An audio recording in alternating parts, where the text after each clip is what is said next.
चलो, आवाज नहीं। बताइए कल कहाँ तक पढ़ा हमने?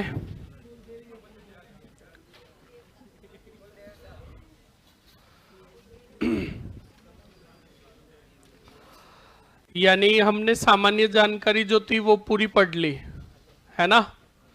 अरे पढ़ ली ना? अब सुनो, संबंधित ग्रंथ में एक ही ग्रंथ है जो मैंने आपको लिखा दिया, श्यामल दास का। कौन सा? अब सुनो अच्छे से और बोर्ड की तरफ देखो। अब पहले जो आपके रावल शाखा स्टार्ट हो रही है, रावल शाखा के बारे में सुन लो। यानी रावल, पहले गुहिल वंश, और गुहिल वंश का एक राजा होगा जिसके 2 पुत्र होंगे, और उसी के 2 पुत्रों से मेवाड़ की गुहिल वंश की कितनी शाखाएं चलेगी? 2 शाखाएं चलेगी। तो पहले जो गुहिल के महत्वपूर्ण राजा हुए उनको हम अच्छे से देख लेते हैं। कंप्लीट ना? तो सुनो, गुहादित्य का हमने ऊपर लिख दिया ना? अब सुनना, छोटे मोटे खूब सारे राजा बनेंगे, पर मैंने आपको हमेशा क्या कहा है कि हमेशा उन्हीं राजाओं को पढ़ना है जो एग्जाम की दृष्टि से महत्वपूर्ण है। सही है कि नहीं है? तो सुन लो, अगर क्वेश्चंस आपको एग्जाम के अंदर सिंपली पूछे कि गुहिल वंश का संस्थापक कौन था, तो सीधा सादा उत्तर दोगे गुहादित्य या गुहिला। अगर पर्सन थोड़ा अटपटा पूछे और चेंज हो जाए और पर्सन की लैंग्वेज ये बने कि गुहिल वंश का वास्तविक संस्थापक कौन था, तब उत्तर चेंज हो जाएगा, बप्पा रावल। कंप्लीट ना? तो अब बप्पा रावल को क्यों कहा गया, किस कारण कहा गया, सुनो अच्छे से, देखो। कंप्लीट ना? अब बप्पा रावल के जो पिता थे पृथ्वीराज रासो क्या है, कमेंट बताना तो ऊपर। 1 मिनट सर, आपने बताया था फर्स्ट क्लास में, क्या बताया? नीचे निकालना।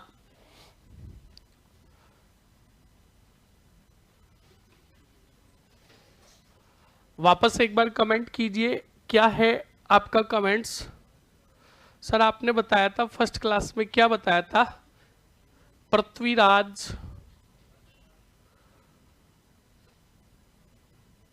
पृथ्वीराज विजय है जो जयानक भट्ट का है, तो बिल्कुल वो जयानक भट्ट का ही है। पृथ्वीराज विजय जो है वो किसका है, और पृथ्वीराज रासो जो है वो किसका है? चंद्रवरदाई का है। कंप्लीट ना? इस बात को अच्छे से ध्यान रखे। चलिए अब सुनिए अच्छे से। एक तो पता नहीं तुम्हारे सारा दिमाग में इतने कंफ्यूज, और अब कंफ्यूजन वाले ठीक रहे, आ कहां से जाते हैं? हाँ बिल्कुल आ रहे हैं, आप तो देखते रहिए महा एपिसोड बस। अब सुनो अच्छे से। अब मैं बता रहा हूं, मैंने आपको पहले ही कहा गुहादित्य के बाद खूब सारे छोटे मोटे क्या बने, हम छोटे मोटे राजाओं को। अब अच्छे से सुनना, एक राजा था जिसका नाम था महेंद्र द्वितीय। क्या नाम था? अरे बोलो क्या नाम था? इस महेंद्र द्वितीय में राजा बनने के न तो गुण थे ना लक्षण थे, 1% भी लक्षण नहीं थे। ये ज्यादातर क्या करता था? अत्याचार। क्या करता था? और अत्याचार जो ज्यादातर करता था वो किन पर करता था? भीलों पर। तो एक दिन ये महेंद्र द्वितीय जंगल में क्या करने जाता है? अरे क्या करने जाता है? पर खुद क्या हो जाता है? शिकार हो जाता है। शिकार कौन करता है? और मारा जाता है कौन? कौन? महेंद्र द्वितीय का एक छोटा सा पुत्र होता है। उसके मंत्री और उसकी रानी अपने पुत्र को बचाकर यहां से भाग जाते हैं। क्या कर जाते हैं? अगर रुकते तो भीलों को गुस्सा आया हुआ था, महेंद्र द्वितीय के पुत्र को भी मौत के घाट उतार देते। तो बिल्कुल जो शुभ चिंतक मंत्री और सरदार थे वो पुत्र को लेकर भाग गए, और भागकर बिल्कुल लेकर गए कौन से गांव में बोलो? और नागदा में कुछ रहते थे कौन? ब्राह्मण। बोलो कौन रहते थे? ब्राह्मण रहते थे। उन ब्राह्मणों को किसका पुत्र ले जाकर दे दिया? महेंद्र द्वितीय के पुत्र को ले जाकर दे दिया। और महेंद्र द्वितीय के जो पुत्र था उसका नाम था काल। अरे बोलो कौन सा भोज रे? अब काल भोज ब्राह्मणों को दिया, और ब्राह्मणों को कहा कि आपको इसका क्या करना है? पालन पोषण करना। तो ब्राह्मणों ने कहा कोई दिक्कत नहीं है, हम इस बच्चे का पालन पोषण भी कर लेंगे, आधे दिन ये क्या करेगा, हम इसको शिक्षा दे देंगे, और आधे दिन ये हमारे कोई छोटे मोटे काम होगा वो भी कर लेगा, बड़ा होगा तब। सही है कि नहीं है? तो बिल्कुल धीरे धीरे धीरे धीरे धीरे बच्चा क्या हुआ? कालबोझ क्या हुआ? थोड़ा बड़ा हुआ। तो बिल्कुल ब्राह्मणों ने उसको क्या देना प्रारंभ किया? शिक्षा। अब आधे दिन तक तो ब्राह्मण उसको क्या देते थे? शिक्षा देते थे। आधे दिन ये कालबोझ उन ब्राह्मणों के कुछ जानवर थे। क्या थे? जानवर थे, डांडे थे, डांडे मारवाड़ी भाषा में कहे तो। हाँ डांडे थे यानी जानवर थे, गाय भैंसे वगैरह जो भी थी वो सब। बोलो मत, ध्यान रखना, बोले ना बाटा जूत है, एक पड़ गया ना तो डॉक्टर भी कहेगा क्या हुआ, कोई खतरनाक इंसिडेंट हुई, फिर कहोगे नहीं छड़ने ठोका, मरोगे, फिर इज्जत के कांक रहोगे, वरना देखो अच्छे से। तो सुनो, तो बच्चा लोग बिल्कुल ब्राह्मणों की जो गाय थी, जानवर जो थे, वो आधे दिन क्या करता था? वो बच्चा चराने कहां जाता था? जंगलों में। तो सुनो, बच्चा कौन? अब आधे दिन शिक्षा देते और वो ब्राह्मणों की गायों को, जानवरों को लेकर जंगल में क्या जाता? चराने जाता। अब जंगल में वो कालबोझ पूरी गायों को चराता रहा। अब हुआ क्या था? उन गायों में से एक गाय जो थी वो बिल्कुल ब्याई हुई थी, जिसको हम कहे तो दूध देती थी। तो शाम के समय में क्या ब्राह्मण उस गाय का क्या करते थे? इंतजार कि वो गाय आएगी तो बिल्कुल अल्पाहार के रूप में क्या दूध पिएंगे। अब आप में से कोई नहीं कहेगा चाय पिएंगे, ध्यान रखना। तो बिल्कुल अब देखो शाम हुई, कालबोझ जंगल की तरफ से क्या लेकर आया? गाय वगैरह लेकर आया। तो बिल्कुल एक ब्राह्मण बाल्टी लेकर गया कि बिल्कुल गाय से क्या निकालते हैं? दूध। तो बिल्कुल ब्राह्मण बाल्टी लेकर गया, गाय के पास बैठा और देखा तो थनों में दूध की एक भी धार। तो ब्राह्मण ने सोचा कि कालबोझ को भूख लगी होगी जंगल में, ये पी गया होगा। अब एक दिन कुछ नहीं कहा। अब दूसरे दिन बच्चा लोग क्या हुआ? वो कालबोझ वापस ऐसे ही समय वापस क्या लेकर गया? गाय लेकर गया। दूसरे दिन भी वही स्थिति हुई, वो वापस शाम को लेकर आया। ब्राह्मण और बाल्टी लेकर गया, आगे देखा तो थनों में दूध की एक धार भी नहीं। अब भाई साहब तो भी का छोड़ो, पी गया होगा। अब आपको बता, हार्ट अटैक भी कितने आते हैं रे? कितने आ रहे हैं? हाँ अब सुनना है, 2 आते हैं, तीसरे में तो हाँ हम फोटो लगा देते हैं सत। तो बिल्कुल तीसरे मर्तबा यानी तीसरे दिन कालबोझ गाय लेकर गया, वापस आया शाम को तो बिल्कुल ब्राह्मण जी ने वही स्थिति देखी। ब्राह्मण जी ने कहा कालबोझ इधर आ। कालबोझ बेचारा दौड़ा दौड़ा गया, एक खींच के हाँ बिल्कुल झपड़ मारा। कालबोझ ने कहा क्या हुआ? तो कहा 1 दिन पीवे 2 दिन पीवे तो हमेशा चटूड़ जाता पूरा दूध। तो कहा क्या? तो कहा देख गाय का पूरा दूध पी गया तू। तब कालबोझ ने कहा मैंने नहीं पिया, मतलब कसम नहीं खाई थी, ये तो मैं बता रहा हूं। उसने कहा मैंने दूध। तो वो ब्राह्मण उनको क्या देते थे बताओ? शिक्षा देते थे। तो ब्राह्मणों ने कहा इस उम्र में कालबोझ झूठ बोलना सीख रहा है। तो बिल्कुल कालबोझ के क्या पड़े? जूते और पड़े। अब बताओ कालबोझ के जो जूते पड़े वो किसकी वजह से पड़े? पहले ये बताओ। गाय की वजह से। अब वो कालबोझ जी अभी तक बच्चे ही थे, तो कालभोज जब रात को सो रहा था तो कालभोज ने कहा, आज इस गाय ने मेरे क्या ठुकवाए जूते, कल इस गाय का जंगल में नंबर लगाऊंगा। अब थोड़ी देर सो रहे थे तो फिर कहा, यार गाय ने मेरा क्या बिगाड़ा, गाय का किसी न किसी ने क्या निकाला है, उसको मैं ठोकूंगा ब्याज और सूद समेत। अब बच्चा लोग, वो हमेशा जानवर जो लेकर जाता दोपहर के समय में लेकर जाता, उस दिन वो सुबह 5 बजे उठकर जानवरों को खोलकर लेकर चला गया कहा, जंगलों में। अब कौन सी गाय किधर जाए कोई लेना देना।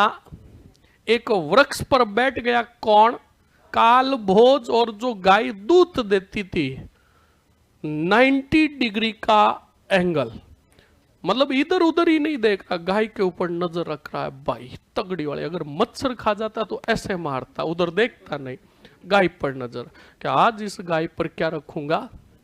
अब बच्चा लोग बिल्कुल दोपहर हुई, दोपहर के बाद शाम हुई, और आपको पता है, ग्रामीण क्षेत्र वालों को पता होगा कि शाम के समय में जो ही गोधूली वेला होती है, कौन सी वेला, गोधूली वेला होती है, तो जानवर ऑटोमेटिकली अपने घरों की तरफ रवाना हो जाते हैं।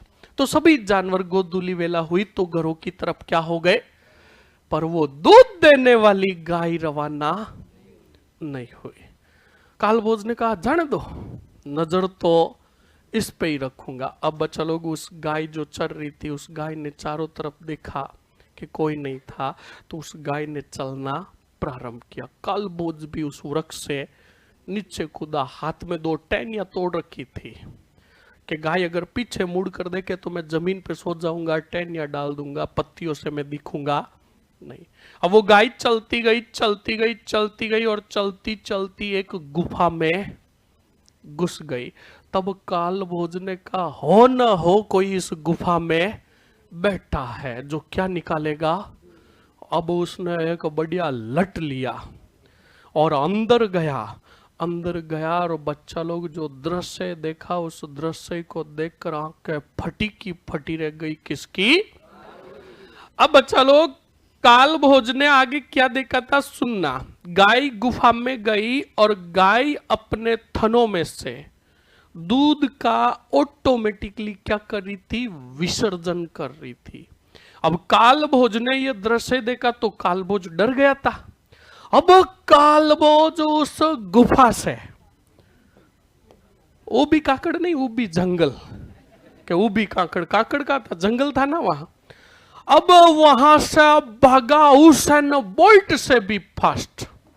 अब चलो वो फास्ट भाग रहा था ऐसे, तो बीच में 1-2 जगह वो पत्थर आए, उछल गया, खून से पूरा क्या हो गया, लथपथ हो गया। और इधर ब्राह्मण भाई साहब वेट कर रहा था कि गाय सब आ गई, वो बच्चा और दूध देने वाली गाय। तो दूसरे ब्राह्मण ने कहा, कल तूने झापड़ मारी ना, आज वो गाय लेकर ही भाग गया। अब ऐसे बातें कर रहे, तभी एक फरारी की तरह दौड़ता हुआ दिखाई दिया। बोलो कौन। कालभोज। तब ब्राह्मणों ने देखा तो खून से लथपथ था। कौन। तो कालभोज को पकड़ा और कालभोज का खून उन साफ कर रहे थे। तब कालभोज तो एक ही बात कह रहा था, बाप सोगन मैंने नहीं पिया, वो गाय बाप सोगन मैंने नहीं पिया, क्योंकि डरा हुआ था। तो ब्राह्मणों ने कहा, अरे हुआ जो हुआ छोड़, तेरे ये क्या हुआ। तो कहा स्पीड ज्यादा दे दी थी, उछल गया था, यानी पड़ गया था, गिर गया था तो लग गई मेरे। पूरी बात बताई तो ब्राह्मणों ने उसकी बात पर गौर ही नहीं किया। अब सुनो, अगले दिन दोपहर को, पहले तो 3-4 दिन तक भेजा ही नहीं, किसको, कालभोज को। फिर वापस कालभोज जानवर लेकर गया तो कालभोज ने बिल्कुल जंगल के अंदर वो वापस क्या देखी, गुफा देखी। तो उस गुफा के थोड़ी ही दूर एक ऋषि मुनि बैठा था। कौन बैठा था, ऋषि मुनि बैठा था, जो प्रतिज्ञा यानी वो करते हैं ना, तपस्या कर रहे थे। ऋषि मुनि का नाम था, बोलो कौन सा ऋषि, हरित ऋषि। हरित ऋषि बैठा था। हरित ऋषि के पास गए, बोलो कौन, कौन, कालभोज तो आगे तपस्या में लीन थे। कौन? हरित ऋषि तो बिल्कुल कालभोज भी पास में जाकर ऐसे बैठ गया, का डिस्टर्ब नहीं करते। अब हरित ऋषि जी ने बिल्कुल ऐसे तपस्या कर रखी थी। हरित ऋषि जी ने आंखें खोली तो हरित ऋषि जी ने बिल्कुल कालभोज जो बच्चा था सामने बैठा था क्या दी थोड़ी सी स्माइल। तब कालभोज खड़ा हुआ और कहा धोख दो। क्या कहा? धोख दो। तो हरित ऋषि ने कहा बिल्कुल खुश रहो। तो कहा कि बताओ वत्स कौन हो, यहां क्यों बैठे हो? तब कहा, कालभोज ने कहा आप यहां से कितने दिनों से बैठे हो? हरित ऋषि ने कहा यार गजब बच्चा है, ये तो मुझसे पूछ रहा है। तो कहा मैं काफी समय से यहीं पर तपस्या कर रहा हूं। तो कहा यह थोड़ी ही नजदीक एक गुफा है, जानते हो? तो कहा बेटा हुआ क्या, पूरी बात बता। तो बच्चे ने पूरी क्या बताई कि 4 दिन पहले मैं गाय लेकर आया था, ऐसे ऐसे हुआ, मैं उछल गया 2 बार, खून से भर गया, पापा ने फोड़ा था घर पे। पापा का मतलब ब्राह्मणों ने। तो ये बात सुनी किसने? तो हरित ऋषि विद्वान थे, महान थे, तपस्वी थे। तो हरित ऋषि ने कालभोज को कहा बेटा तूने ये जो घटना देखी है वहां पर मुझे लेकर चल सकता है? तब कालभोज ने कहा मैं नहीं चलूंगा, डर लग रहा है, वहां पे ऑटोमेटिकली दूध विसर्जन होता है। तो कहा मुझे लेकर चल, मैं तेरे साथ चलूंगा। तो बिल्कुल कालभोज लेकर गया किसको? तो हरित ऋषि ने जहां पर गाय ने दूध विसर्जन किया था ना, वहां पर कंकड़ पत्थर थे खूब सारे। उन कंकड़ पत्थरों को और पत्तों को हटाया तो नीचे था शिवलिंग। क्या था? तो वो तपस्वी थे हरित ऋषि मुनि। हरित ऋषि मुनि ने वो पूरी बात बताई तो कहा, हरित ऋषि मुनि ने मन ही मन सोचा कि गाय का आना, शिवलिंग पर दूध का विसर्जन करना और साथ में आना किसका? बच्चे का। कुछ न कुछ तो इन तीनों के बीच में कनेक्शन है। अब बच्चा लोग, हरित ऋषि ने कहा कालभोज को, कहा बेटा तू तेरे घर जा। तो कालभोज डर गया, कहा क्या हुआ ऐसा? तो कहा तू तेरे घर जा, मैं यहीं पर भगवान की क्या करूंगा? तपस्या। और तपस्या किसकी करेंगे? शिव जी की। तो हरित ऋषि वहीं पर क्या करने बैठ गए? बोलो, तपस्या करने बैठ गए। तब कालभोज ने कहा अगर ये ऋषि मुनि मेरे लिए तपस्या कर रहा है तो मैं बिल्कुल आकर इनका क्या करूंगा? ध्यान रखूंगा, सेवा करूंगा इनकी। तो बच्चा लोग, कहा जाता है हरित ऋषि ने 12 वर्षों तक उसी गुफा के पास क्या की? तपस्या की। और फिर आंखें खोली तो आगे बिल्कुल उनकी सेवा कर रहा था। कौन? कालभोज। तो बिल्कुल कालभोज की सेवा से खुश हुए। कौन? हरित ऋषि का बेटा, छोरा नंबर 1 है। तो बच्चा लोग अब सुनना अच्छे से। अब हरित ऋषि का भी ऊपर जाने का क्या आया? समय आया। तब हरित ऋषि ने उस बच्चे को, कालभोज को अपने पास बुलाया और पास बुलाकर क्या कहा? सुनना कि बेटा जो मैं बातें, अब बेटा का, अब तो बेटा काफी बड़ा हो गया था, तो कहा सुन कालभोज, मैं जो बातें बता रहा हूं उनको अच्छे से सुनना। तो कहा बिल्कुल बताइए ऋषि मुनि जी। तो अब देखो बताने वाले कौन है रे? अरे बोलो कौन है? और आगे सुनने वाला कौन है? कौन सा भोज?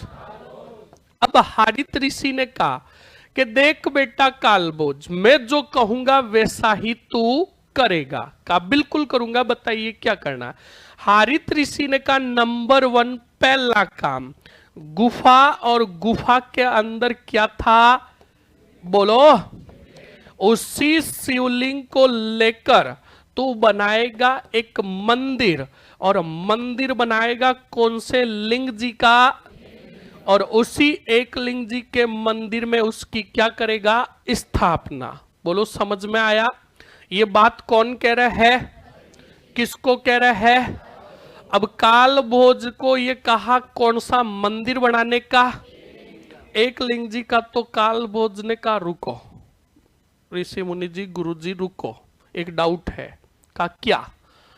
तो काल भोज ने कहा मेरे पास 8 ना 4 ना 1 रुपया भी नहीं है, मंदिर कहां से बनाऊंगा। तब हरित ऋषि ने कहा टेंशन, जो गुफा है इसी गुफा के पास का क्षेत्र, जब तू मंदिर है तू बनाने के लिए जाएगा तो उस गुफा के आसपास के क्षेत्र की खुदाई करना, तुझे वहां पर मिलेगा अथाह भंडार। अब इस खजाने से सबसे पहले क्या करेगा, एक लिंग जी का, फिर दूसरा काम तू अपनी क्या इकट्ठी करेगा, और सेना इकट्ठी करके संपूर्ण मेवाड़ पर क्या करेगा, अधिकार करेगा, शासन करेगा। समझ में आ रहा कि नहीं आ रहा है, बोलो। ये सभी बातें कौन कह रहा है, किसको कह रहा है, कालभोज को। और हरित ऋषि ने क्या कहा सुनना, कहा कि तू और तेरे वंशजों को बोल देना कि कभी भी ये कहकर नहीं इतराए कि हम मेवाड़ के राजा है। तुम्हारे राजा तो सिर्फ कौन है, तुम सब एक लिंग जी के दीवान कहलाओगे। क्या कहलाओगे। तो कालभोज ने कहा ओके ठीक है, आगे बताओ। तो बच्चा लोग फिर कहा हरित ऋषि जी ने कालभोज को कि तू जब भी क्या छोड़कर जाएगा, क्या छोड़कर जाएगा, मेवाड़ छोड़कर कहीं बाहर जाएगा तो किसका आशीर्वाद लेकर जाएगा, अरे किसका। कालभोज ने कहा ओके आगे बोलो। तब कहा हरित ऋषि ने कहा कि तेरा भुजबल क्या, और तेरी ताकत इतनी बड़ी होगी कि लोग तुझे कालभोज के नाम से नहीं बप्पा रावल के नाम से पुकारेंगे। कौन से रावल के नाम से रे, कौन से रावल, कौन से रावल। तब हरित ऋषि ने जब ये बात कही कि तेरा भुजबल, तेरी ताकत इतनी खतरनाक होगी कि लोग तुझे बप्पा रावल के नाम से पुकारेंगे, तब अच्छा लोग कालभोज ने कहा गुरुजी रुको रुको, एक डाउट है। का क्या कि 1 मिनट रुको।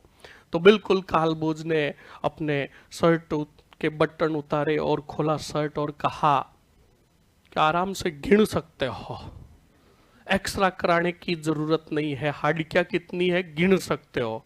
मेरी पसलियां दिख रही है और तुम कह रहे हो भुजबल खतरनाक होगा, क्या कुछ जिम विम जाना पड़ेगा।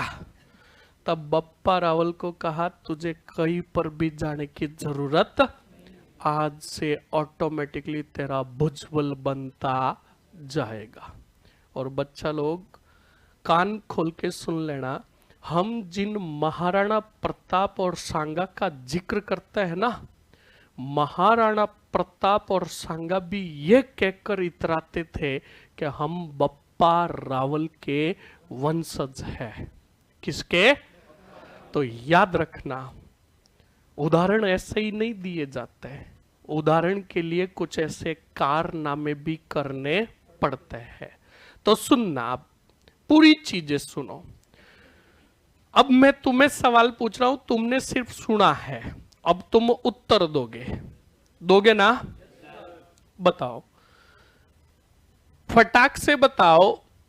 गुहादित्य के बाद मैंने आपको बताया खूब सारे छोटे मोटे क्या बने, उन्हीं राजाओं के क्रम में बना कौन, ये कौन सा राजा था, अत्याचारी।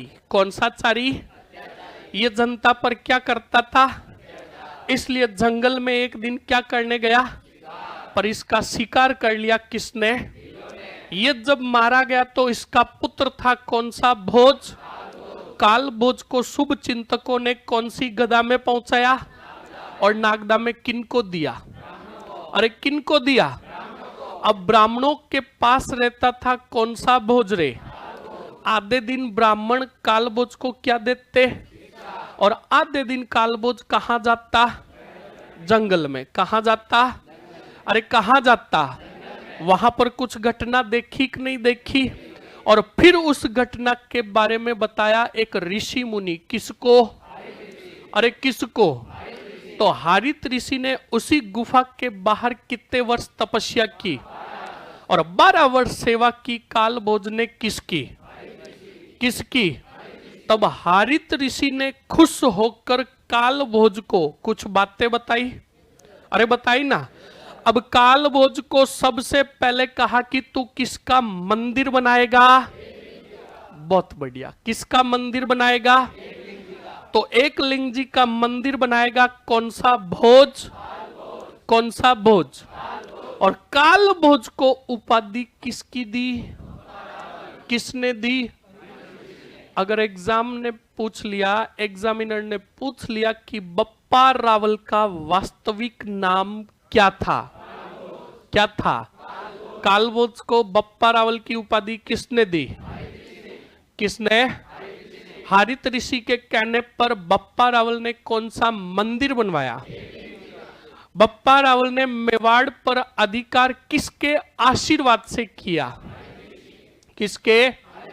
अब सवाल पूछा, मेवाड़ के गुहिल राजा जब भी मेवाड़ छोड़कर जाते तो किसका आशीर्वाद लेकर जाते? किसका? बहुत बढ़िया, बहुत ही बढ़िया। अब मुझे बताओ, मैंने तुम्हें एक भी पॉइंट लिखाया क्या? लिखाया? याद हुआ कि नहीं हुआ? इसलिए कहता हूं अच्छे से समझो और समझकर बाद में कॉपी में लिखो। अब देखो अच्छे से, सवाल पूछेगा कौन से वंश के राजाओं को एक लिंग जी के दीवान कहा जाता है? कौन से वंश के? अरे कौन से वंश के? बोलो, समझ में आया कि नहीं आया? अब पूरी बातें सुनो। बिल्कुल, कालभोज ने सबसे पहले गुफा के आसपास के क्षेत्र को खोदा, तब खूब सारा क्या मिला? तब उसने वहीं पर एक मंदिर बनाया। कौन सा मंदिर? और एक लिंग जी का मंदिर वर्तमान में बात करें तो एक गांव है कौन से पुरी, और कैलाशपुरी जो है कौन से पुर में है? तो सवाल पूछ लिया, बप्पा रावल ने एक लिंग जी का मंदिर कहां बनाया? कैलाशपुरी, उदयपुर। बोलो, समझ में आया कि नहीं आया? अब अगली बात, अगला काम क्या कहा था कि तू जब भी बाहर जाएगा मेवाड़ छोड़कर, बोलो, तो किसका आशीर्वाद लेकर जाएगा? एक लिंग जी का आशीर्वाद लेकर जाएगा। तो उसको क्या कहा जाता था? सुनना, आस का लेना। क्या लेना? क्या लेना? बच्चा लोग, बप्पा रावल ने उस समय एक रिवाज, एक परंपरा चालू की जो आज भी हमारे घरों में चल रही है। आज भी वो कौन सी परंपरा है? सुनो, दीपावली है, दीपावली आती है, लक्ष्मी पूजन करते हैं हम, पूरे फैमिली वाले साथ में बैठकर करते कि नहीं करते? घर वाले सभी बैठे रहते हैं, हम लक्ष्मी पूजन करते हैं। और लक्ष्मी पूजन होने के पश्चात आपको पता है वो लक्ष्मी पूजन के समय जोत जलाई जाती है। अब वो जोत जलती है तब आपको पता है वहीं पर वो पूजन सामग्री के तहत कुछ गेहूं, जिनको कहा जाता है आका, आका रखते कि नहीं रखते हैं। और फिर हम सभी ऐसे लाइन में बैठे रहते हैं, आरती उतारते हैं। आरती कंप्लीट होने के बाद मम्मी पापा कहते हैं कि भाई आपके जो मन की इच्छाएं कामनाएं हैं वो इनमें से कुछ क्या लीजिए, आग का लीजिए और जोत के ऊपर घुमाइए और मन में मांगिए। कहते कि नहीं कहते? तब बच्चा लोग, हम भी वहां पर बैठे रहते हैं और हम भी मन में कहते हैं कि ओ बाबूजियो, बाबू बना दीजो। क्या बना दीजो? ये कहकर कुछ गेहूं लेते हैं और उस जोत के ऊपर ऐसे घुमाते हैं और घुमाकर फिर हाथ में लेते हैं।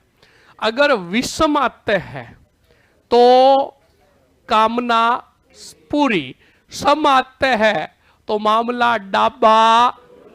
अब आपने भी लिए, कहा बाबू बना दीजो, ले लिए, पढ़ाई तो एक दिन की नहीं, फोड़ी की भी, और बाबू बना दीजो।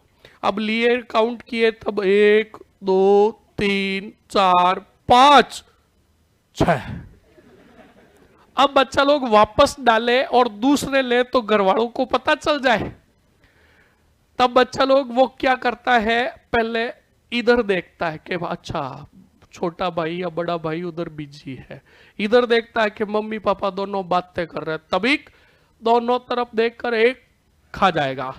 और फिर कितने बच्चे पीछे? अब कहेगा पापा, 5 आए। कितने आए? तो पापा कहेंगे वाह किस बात के लिए बेटा? तो बाबू के तो पापा हाथों हाथ मम्मी को कहेंगे कॉन्ग्रेचुलेशन, तुम्हारा बेटा क्या बनने वाला है? ये माता रानी का क्या है? तो उसको वर्तमान में कहा जाता है आकाल लेना। क्या लेना? और बप्पा रावल ने ये परंपरा शुरू की थी, उस समय कहा जाता था आस्काल लेना। क्या लेना? तो जो हम आकाल लेते ये परंपरा ना तुमने चलाई, ना मैंने चलाई, ना हमारे पापा ने चलाई। ये परंपरा आज से लगभग 1500 से 1700 या 1800 साल पुरानी है। कंप्लीट ना? अरे बोलो समझ में आया ना? अब लिख ले, पहले इसको लिखो फटाक से। हाँ वो बनाया था, पर वो मैंने कहा ना छोटे मोटे राजा पुष्पावती ने, बिल्कुल ठीक है। कमलावती नामक ब्राह्मणी जो होगी वो गुहादित्य का पालन पोषण करेगी, और मैंने गुहादित्य संस्थापक लिखा दिया। अब फटाक से लिखिए कौन सा रावल? पहले बप्पा रावल का वास्तविक नाम क्या लिखोगे? कालभोज। और फिर ऑब्लिक करके क्या लिखोगे? बप्पा रावल। है जी। राजचिन्ह नहीं लिखवाया? राजचिन्ह लिखवाऊं? राजचिन्ह आगे महाराणा प्रताप आएंगे ना, तो उस समय वो पुंजा भील होगा ना, पुंजा भील वो सहायता करेगा ना, तो राजचिन्ह में आपको कुछ नहीं लिखना है। राजचिन्ह में इतना ही ध्यान रखना है, सुनना। एक तरफ है राणा की फोटो का अंकन और दूसरी तरफ है भील सरदार की फोटो का अंकन। ये भील सरदार कौन था? पुंजा भील। तब प्रताप आएंगे तब लिखा देंगे। कालभोज बप्पा रावल। ऑब्लिक करके लिखोगे वास्तविक नाम। कौन सा नाम? वास्तविक नाम। और वास्तविक नाम में लिखोगे क्या था रे? कालभोज। इन्हें बप्पा रावल की उपाधि किसने दी थी? बढ़िया नोट लगाकर लिखो। हारित ऋषि ने कालभोज को बप्पा रावल की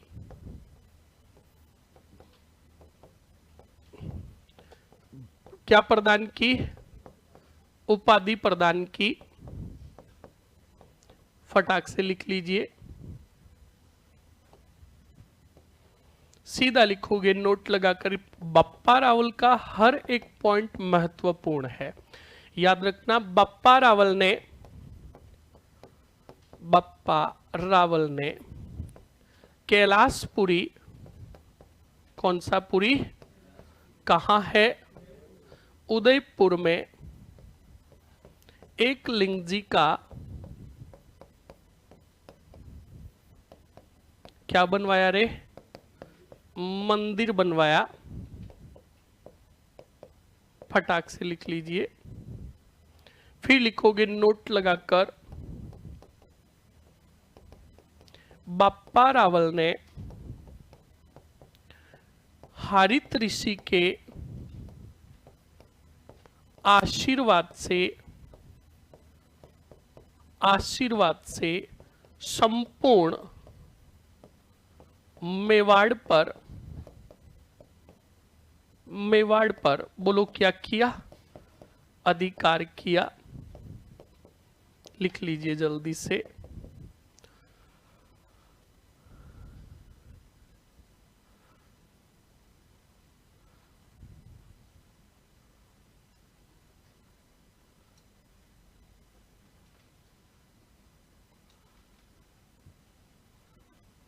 जल्दी लिखिए, जल्दी लिखिए। अब महेंद्र द्वितीय का पॉइंट लिखना चाहते हो तो लिख लो, वरना इतना कोई इंपॉर्टेंट नहीं है।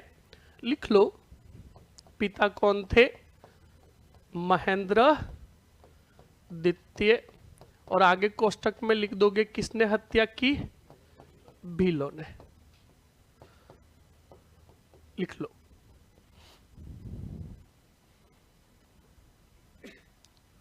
हाँ बिल्कुल, अभी लिखाएंगे, बिल्कुल आगे बताएंगे। हाँ बहुत बढ़िया।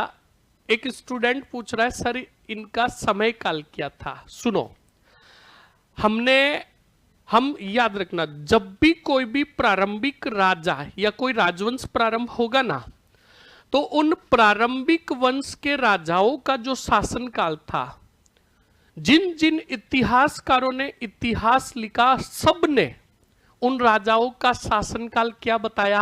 अलग अलग बताया। क्या बताया? अलग अलग बताया। तो बताओ, सभी विद्वानों ने अलग अलग बताया तो एग्जामिनर आपसे नहीं पूछेगा। आगे एक राजा आएगा जिससे गुहिल वंश कितने भागों में बटेगा? एक तो रावल और दूसरा, यानी दो शाखाएं चलेगी। बटेगा तो क्या? दो शाखाएं चलेगी। वो राजा होगा कर्ण सिंह या रण सिंह, और रण सिंह का जो पुत्र होगा उससे हम शासनकाल लिखने लग जाएंगे। कंप्लीट ना? बहुत बढ़िया। अब ये लिख लिया पॉइंट, आगे बढ़े। हाँ जी, फटाक से आगे लिखिए। लिखोगे गुहिल राजवंश के राजाओं को, गुहिल राजवंश के राजाओं को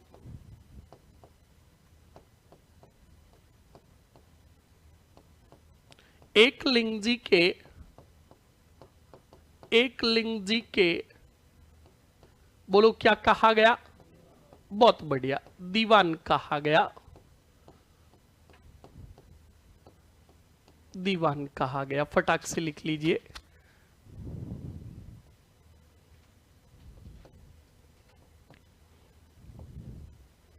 एकलिंग जी के क्या कहा गया?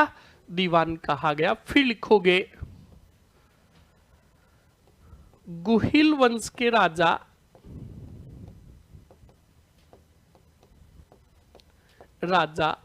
जब भी मेवाड़ छोड़कर बाहर जाते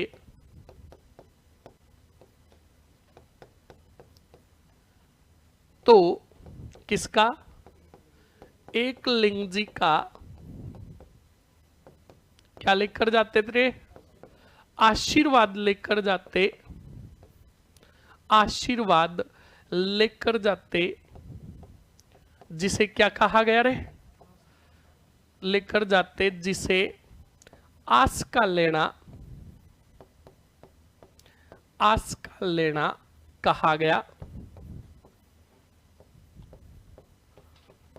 और वर्तमान में कोष्टक में लिख देना। हाँ हाँ, 1728 से 1734 है ना, याद रखना। 1734 में सिर्फ इनका एक अभियान का उल्लेख होगा, और वो अभियान जो था वो था चित्तौड़। अभी बताएंगे। लिखिए फटाक से। अब लिख लिया ना? अब सुनो और समझो अच्छे से। देखो, हरित ऋषि ने बप्पा रावल को एक बात कही थी, यानी कालभोज को एक बात कही थी कि तेरा भुजबल इतना खतरनाक होगा कि लोग तुझे काल भोज नहीं बप्पा रावल के नाम से पुकारेंगे। तो अब बप्पा रावल का व्यक्तित्व सुनो कि बप्पा रावल कैसे थे। अब अच्छे से सुनना। किसके बारे में? बप्पा रावल के व्यक्तित्व के बारे में बता रहा हूं। बप्पा रावल 7 फुट की शिव प्रतिमा के सामने, यानी एकलिंग जी शिवलिंग के मूर्ति के सामने, कितने फुट की? उसके सामने पगड़ती मारकर, यानी ऐसे बैठकर वो दूध से अभिषेक करते। सुनते रहो चुपचाप, बोलोगे कोई नहीं। ये कितना हाथ है? कितने है? अरे ये एक हाथ है पूरा। दो। ये पूरा कितना हाथ है? एक हाथ। ऐसे ऐसे 36 हाथ। कितने हाथ? 36 हाथ। ऐसे ऐसे 36 हाथ का सिर्फ तो इनका दोतड़ा था। क्या था?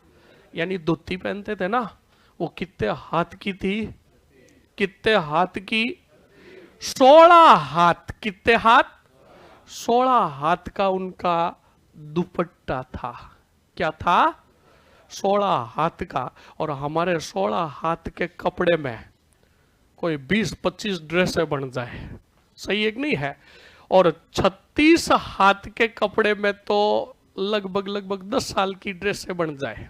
यानी 36 हाथ का कपड़ा का मतलब ये समझो, यहां से लेकर हमारे आउटडोर से भी बाहर जो तुम्हारी चाय की थड़ी है, इससे भी थोड़ा आगे इतना बड़ा क्या था? दुत्ते था। अब सुनो, 32 मण की, कितने मण की? 32 मण की उनकी तलवार थी। कितनी? अब कुछ विद्वानों को मण के बारे में पता नहीं है तो बता देता हूं। एक मण में कितने किलो? और मैंने कितने मण बताई? तो 0 4 दूनी और 12, ज्यादा नहीं थी, मात्र 1 टन 2 क्विंटल और 80 किलो की तलवार थी। अब टन को हटा दो, 280 किलो भी आज हमारे ऊपर रख दे, आवाज ही नहीं निकलेगी। डाबा तो क्या पता नहीं कहां रहोगे। सही है कि नहीं है? बेटे कह रहा डाबा पड़ जाए, डाबा क्या रहा?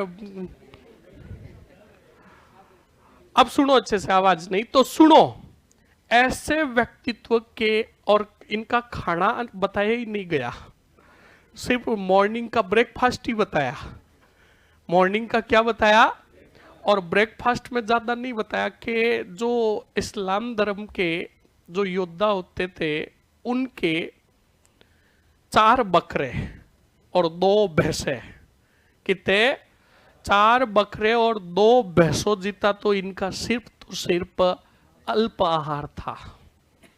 अच्छा हुआ विद्वानों ने आगे दोपहर का लंच और शाम का डिनर नहीं बताया, सिर्फ ब्रेकफास्ट ही बताया। तो सुनो, ये चीजें हैं, ये किदवंती में मिलता है, पर सुनना।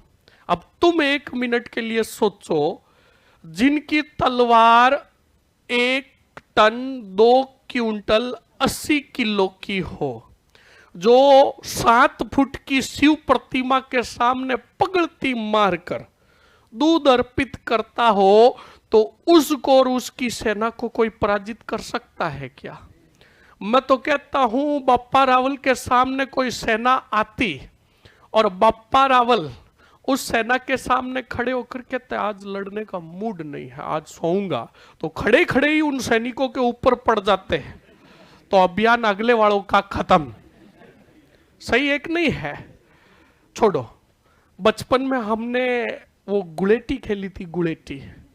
सेना अगर कोई आती, बप्पा रावल अगर सो जाते ऐसे आड़े और कहते मैं गुलेटिया खाऊंगा, तो वो अगर गुलेटी खाते खाते जाते ना, तो सैनिक अगले वाले दब जाते रहे, ऐसे लगता कि उनके ऊपर रोलर घुमाया हो।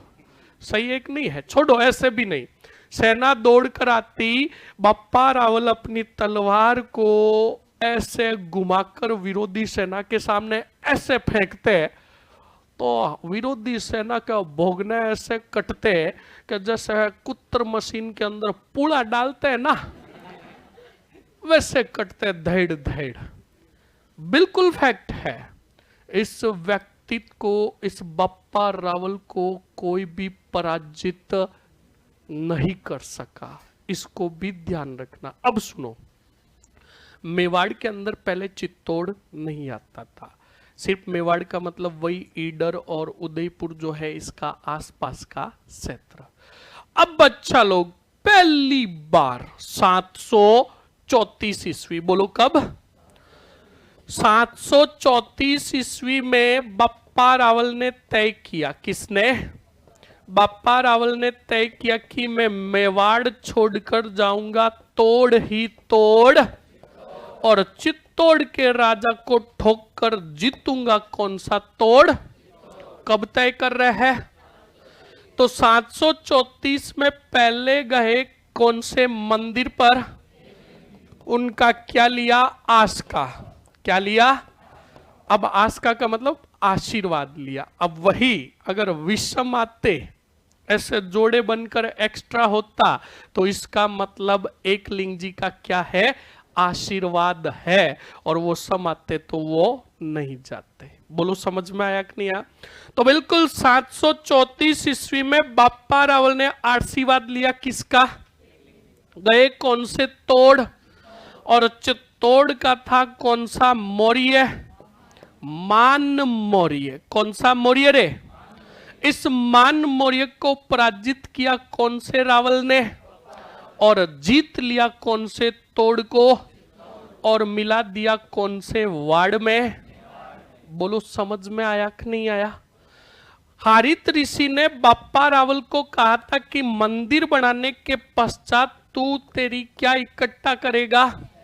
तो याद रखना उस समय बाप्पा रावल की सेना में 12,75,000 सैनिक थे। कितने? कितने? 75,000 सैनिक थे।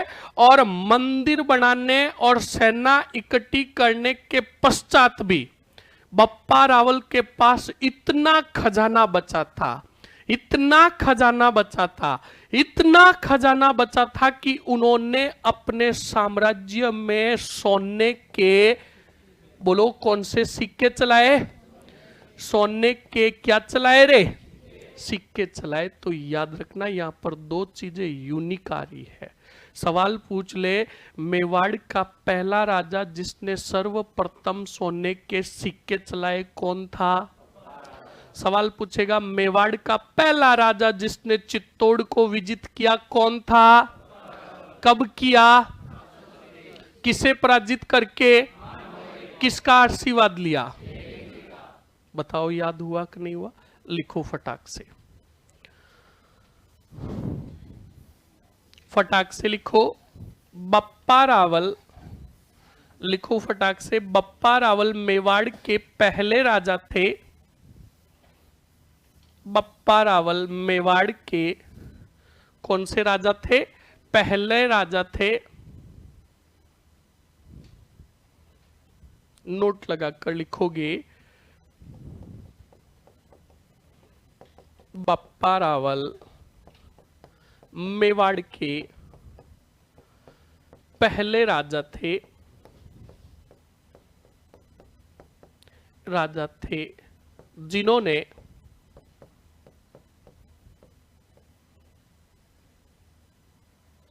सोने के क्या चलाए रे? सिक्के चलाए। कोष्टक में लिख दोगे सोने का वेट कितना था? 115 ग्रेन। फिर लिखोगे ग्रेन, ग्रेन। 734 ईस्वी में बप्पा रावल ने,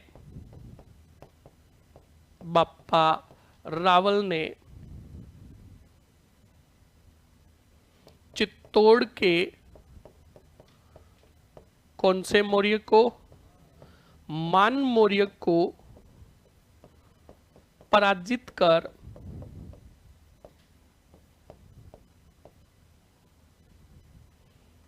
चित्तौड़ को पराजित कर विजित किया। सीधा लिख दो, विजित किया।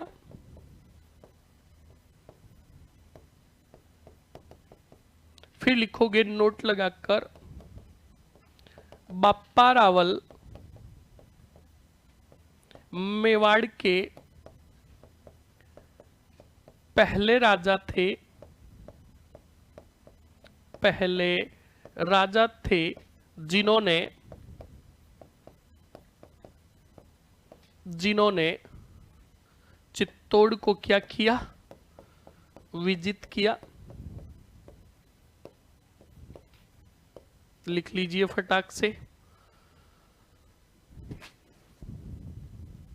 अच्छा, बिल्कुल स्टूडेंट्स कह रहे हैं कि सर सोने के सिक्के का पूछा गया था। बहुत बढ़िया, फटाक से लिख लो।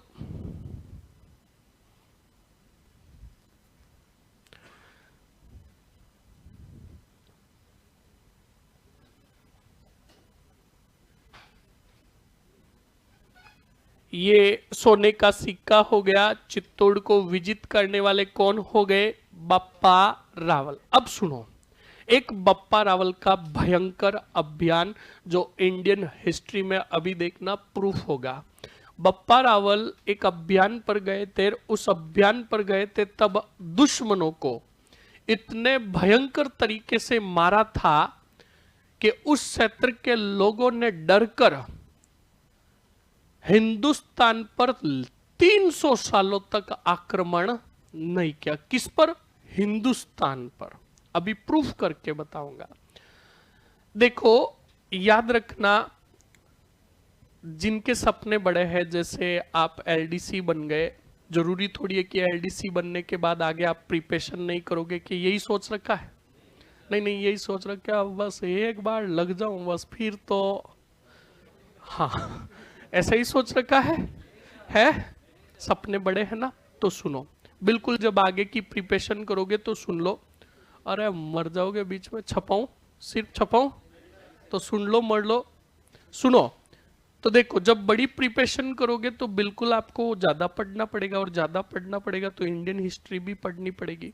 तो इंडियन हिस्ट्री में जब तुम मध्यकाल पढ़ोगे, भारत का मध्यकालीन इतिहास पढ़ोगे, तो प्राचीन और मध्यकालीन के प्रारंभ में, प्राचीन एंडिंग और मध्यकालीन प्रारंभ के अंदर तुम एक टॉपिक पढ़ोगे, भारत पर विदेशी आक्रमण।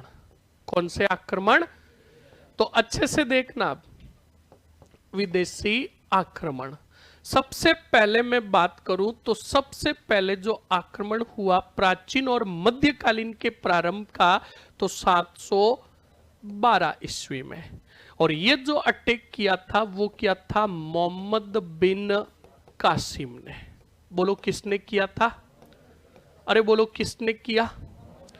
और फिर जो अटैक हुआ वो हुआ 1000 मोहम्मद गजनवी ने। बोलो किसने? अब देखो यहीं पर लगभग तुम्हें कितने साल दिखाई दे रहे हैं?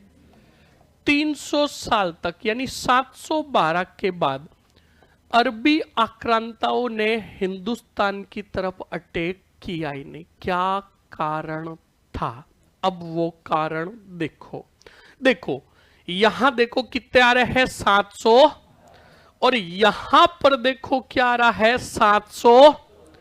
तो मोहम्मद बिन कासिम और बप्पा रावल का समय लगभग थोड़ा समकालीन लग रहा कि नहीं लग रहा है? तो बप्पा रावल के समय एक राजा था, कौन से वंश का? बोलो बोलो। गुर्जर प्रत्यार वंश का राजा था, जिसका नाम था भट्ट ही भट्ट। इस नागभट्ट का जो साम्राज्य था, स्टूडेंट्स, इस साम्राज्य पर अटैक करते थे अरबी आक्रांता। कौन करते थे? यानी वही अरब प्रदेश की तरफ से आक्रांता आते और गुर्जर प्रत्यार के नागभट्ट के साम्राज्य में वो खतरनाक वाले आक्रमण करते, लूटपाट करते और लूट कर चले जाते। परेशान हो गया अरबों के आक्रमण से। बोलो कौन? अब नागभट्ट जब परेशान हो गया तो नागभट्ट ने कहा मैं परेशान हो गया हूं, अब तो वन एंड ओनली एक ही आदमी मदद कर सकता है, वो है बप्पा। और ये राजा है कहां के? तो देखो यहां से ये सीखो, बप्पा रावल और नागभट्ट समकालीन थे। समकालीन का मतलब एक समय में। अब आगे सुनना अच्छे से। अब देखना बच्चा लोग, बप्पा रावल। अब बप्पा रावल के पास गए कौन? और नागभट्ट ने कहा हे मेवाड़ के राजा। क्या कहा? हे मेवाड़ के। तो बप्पा रावल ने कहा भाई भाई तू गलत बोल रहा है, हम मेवाड़ के राजा, हम तो एक लिंग जी के, हमारे राजा तो नागभट्ट ने कहा हाँ दीवान जी। तो कहा हाँ अब बताओ। तो कहा धोख दो। सही है। हाँ सर आप ज्यादा भले कितना डीप पढ़ाओ पर पढ़ा दो, हम बोरिंग फील नहीं होते सर, बहुत मजा आता। क्या बात है। बिल्कुल अच्छे से सुनना, बिल्कुल आपको मतलब आपके एग्जाम में जितना कवर अप हो जाएगा और जितने क्वेश्चंस आएंगे ना वो मैं पूरा बताऊंगा। देखो बप्पा रावल एग्जाम की दृष्टि से इंपॉर्टेंट है, तो एक एक पॉइंट में आपको पूरा लिखाऊंगा, चाहे भले कोई भी बैच में आओगे ना आप, कोई भी बैच में, तो बप्पा रावल जितना मैंने आपको लिखाया है उतना आप कोई भी बैचेस के दूसरे रजिस्टर को भी लेकर देख लेना, सेम लिखाया है। क्योंकि मुझे पता है जब नींव ही रखने वाला, कर्णधार ही रखने वाला मैं अगर आधे अधूरे पॉइंट लिखा और उनसे अगर सवाल बन गया तो सही है कि नहीं है। तो आप बिल्कुल देखते रहो अच्छे से। तो बप्पा रावल के पास आए, बोलो कौन से भट्ट, कौन से वंश के थे, बोलो। और इनके साम्राज्य में अटैक हो रहे थे किनके, अरबों के, किनके, परेशान हो गया कौन सा, भट्ट। तब सहायता मांगी किनसे, तो बप्पा रावल ने कहा यार मेरे से तो कोई लड़ने ही नहीं आ रहा, मैं तैयार हूं, आज ही चले। तब बच्चा लोग नागभट्ट ने कहा हम दोनों पहले वादा करो कि इन अरबों को हमारे राजपुताना से खदेड़ेंगे, पूरा बार निकालेंगे तो अभियान शुरू करें। बप्पा रावल ने कहा इधर पूछ मत, डना डन है। तो बच्चा लोग दोनों मिले, एक जैसलमेर का भी छोटा मोटा राजा आएगा वो भी मिलेगा। अब महत्वपूर्ण रूप से कितने याद रखोगे, दो, एक तो मेवाड़ के बोलो कौन, और एक कौन, इन दोनों ने ठोकना प्रारंभ किया किनको, अब अरबों को ठोकते ठोकते ठोकते पहले लेकर गए कौन से, मेर के पास, अरे कौन से मेर के पास। अब जैसलमेर से खदेड़ते खदेड़ते आगे गए, आया होर ही होर। अब सुनना, हमारे बप्पा रावल जी को तो जोर ही नहीं आ रहा था, बप्पा रावल जी ऐसे कर रहे थे, उनको तो क्या आ रहा था। अब नागभट्ट और नागभट्ट के सैनिकों को तो पूरा ऐसे जोर लगाना पड़ता, नागभट्ट एक को मारता तब तक बप्पा रावल आधों का काम तमाम कर देते। तो जैसे तैसे करके नागभट्ट ने हिम्मत रखी और लाहौर तक तो गया। फिर नागभट्ट ने कहा मैं थक गया हूं, अब आगे मैं नहीं चल सकता। बप्पा रावल ने कहा गेला हो गया क्या, मेरे को मजा आ रहा है, चलना पड़ेगा। तो कहा नहीं नहीं मैं नहीं चलूंगा। तो कहा ठीक है ओके बाय, मैं तो जाऊंगा, मुझे क्या आ रहा है, अरे बोलो। तो बच्चा लोग बप्पा रावल मेर ही मेर, जैसलमेर से लाहौर से पार किया, पूरा तान ही तान, पाकिस्तान से पार किया अफगानिस्तान, कौन सा तान, अफगानिस्तान से पार किया कजाकिस्तान, कौन सा तान, कजाकिस्तान से पार किया उज्बेकिस्तान, कौन सा तान, उज्बेकिस्तान से पार किया किर्गिस्तान, अरे बोलो। और फिर चले गए कौन सी रान में, कौन से रान में, सबों का सफाया करते करते साफ करते करते कहां गए, ईरान। वर्तमान ईरान, और वर्तमान ईरान के अंदर एक साम्राज्य था जिसका नाम था, अरे बोलो क्या नाम था, मतलब उस समय ईरान का एक साम्राज्य था, कौन सा, इस खुरासान का था लिफा ही लिफा खलीफा। अब बप्पा रावल ने कहा कि चाहे लिफा हो चाहे लिफी हो मैं तो ठोकूंगा। तो उधर से आया कौन सा, लिफा, और इधर से गए कौन से, रावल। बप्पा रावल ने इतना ही किया, काम तमाम किसका। अब मैं नहीं कह रहा हूं, ये इतिहासकार कह रहा है। क्या खलीफा की थी ज्यादा नहीं, 54 या 52 बेगमें, कितनी, उन 52 बेगमों से एक साथ विवाह किया किसने, बोलो किसने। और बप्पा रावल ने विवाह करके कहा या क्या कर रही हो, तुम्हारा ससुराल तो वाड़ ही वाड़, वहां चलो। अब बताओ लेकर कौन आ रहे हैं, वापस रूट पकड़ो। अब बताओ कौन से शान से रवाना हुए? कहां आए रे? ईरान से, किर्गिस्तान से, उज्बेकिस्तान से, कजाकिस्तान से, अफगानिस्तान से। तब वो बेगमों का या थोड़े दिन रुकेंगे, क्या करेंगे?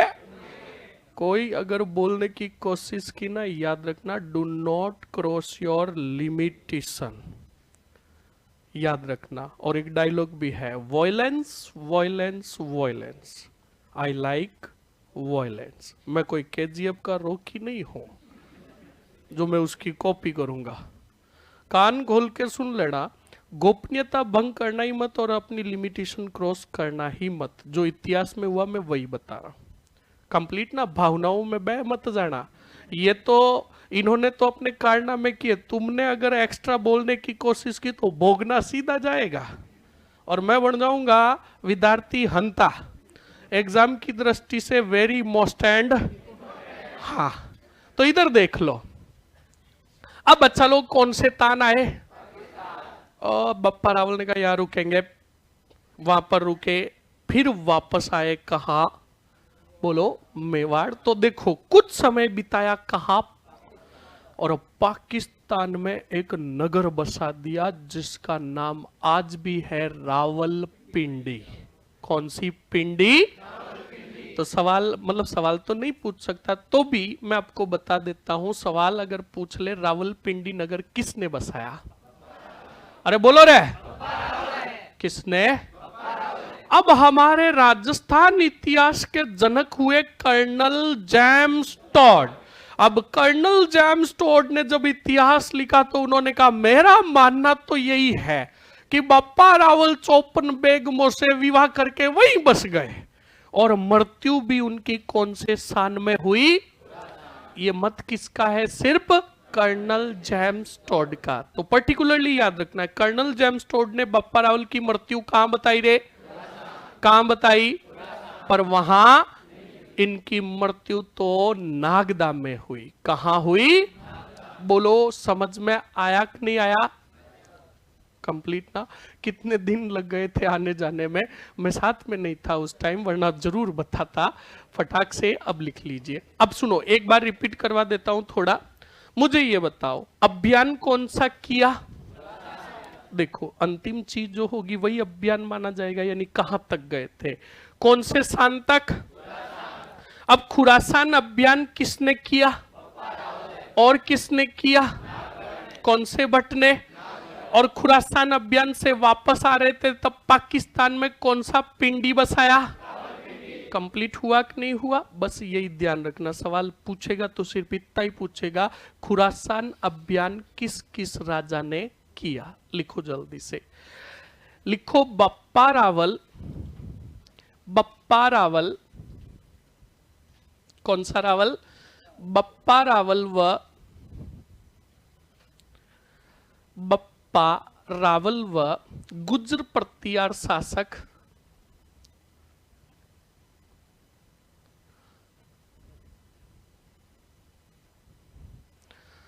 फटाक से लिखो, बप्पा रावल व गुज्जर प्रतिहार शासक कौन से भट्ट? नाग भट्ट ने मिलकर खुरासान अभियान किया। खुरासान अभियान किया। फटाक से लिखिए, कौन सा अभियान किया? खुरासान अभियान किया। अगले पॉइंट में लिखो, हो गया खुरासान अभियान। लिखो इस अभियान के तहत, इस अभियान के तहत, हाँ इस समय में जो राजधानी थी ना अभी तक नागदा ही है, ध्यान रखना। चित्तौड़ काफी समय बाद बनेगी। चित्तौड़ को जो राजधानी बनाएगा पहला राजा जो होगा वो जैत्र सिंह होगा। अभी जैत्र सिंह काफी दूर है, तो लिखते जाओ। इस अभियान के तहत बप्पा रावल ने, इस अभियान के तहत बप्पा रावल ने अरब सैनिकों को या अरबी आक्रांताओं को पराजित किया।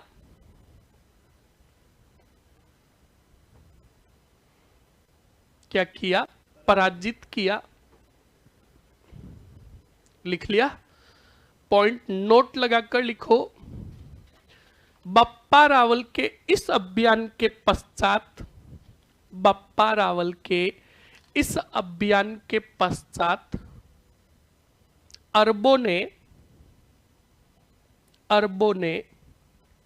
300 वर्षों तक, लगभग लिख देना है ना, लगभग 300 वर्षों तक।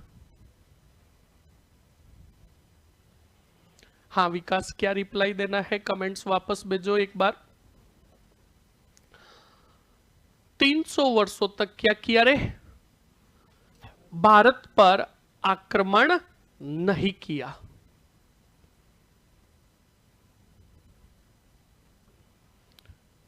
खिलजी की मस्जिद का नाम क्या था? वापस बताओ। याद रखना, मैंने कल भी बताया था, तोप मस्जिद। कौन सी मस्जिद? उसके ऊपर बाद में छोटी सी क्या रखाई गई थी? तोप रखाई थी, इसलिए उसका नाम क्या पड़ गया? तोप मस्जिद, वरना पर्टिकुलरली उसका नाम यही था, खिलजी मस्जिद। कंप्लीट ना? आगे बढ़ो, आगे लिखिए। अब देखो, हाँ देखो, जो पढ़ते हैं वो प्रूफ भी तो होना चाहिए ना। अब बच्चा लोग, अब आप इंडियन हिस्ट्री का मैंने बताया ना, एनिशियंट, एंडिंग और मिडाइवल प्रारंभ पढ़ोगे तभी ये चीजें पढ़ोगे। तो देखो, पहला भारत पर आक्रमण जो हुआ था, देखो कब हुआ था, किसने किया था? फिर दूसरा कब हुआ, किसने किया? दोनों के बीच में ड्यूरेशन देखो, लगभग 300 वर्ष। अब 300 वर्ष तक का अरबी आक्रांता हिंदुस्तान की तरफ क्यों नहीं आए? क्योंकि उधर अरबों के क्षेत्रों में गए थे बप्पा रावल अपनी सेना को लेकर, और बप्पा रावल की वीरता को उधर के लोगों ने देखकर दांतों तले उंगली चबाई और कहा कि हिंदुस्तान की तरफ आंख उठाकर भी नहीं देखना है। एक योद्धा आया था सिर्फ हिंदुस्तान का, किता, जो हमें ठोक कर गया है, और गलती से हम अगर हिंदुस्तान चल लिए तो कभी भी लौट कर आएंगे ही नहीं। ये वर्चस्व था किनका? किनका? तभी तो महाराणा प्रताप और सांगा ने ये कहकर वो इतराते थे कि हम बप्पा रावल के वंशज है। सही है कि नहीं है? अब लिखो फटाक से।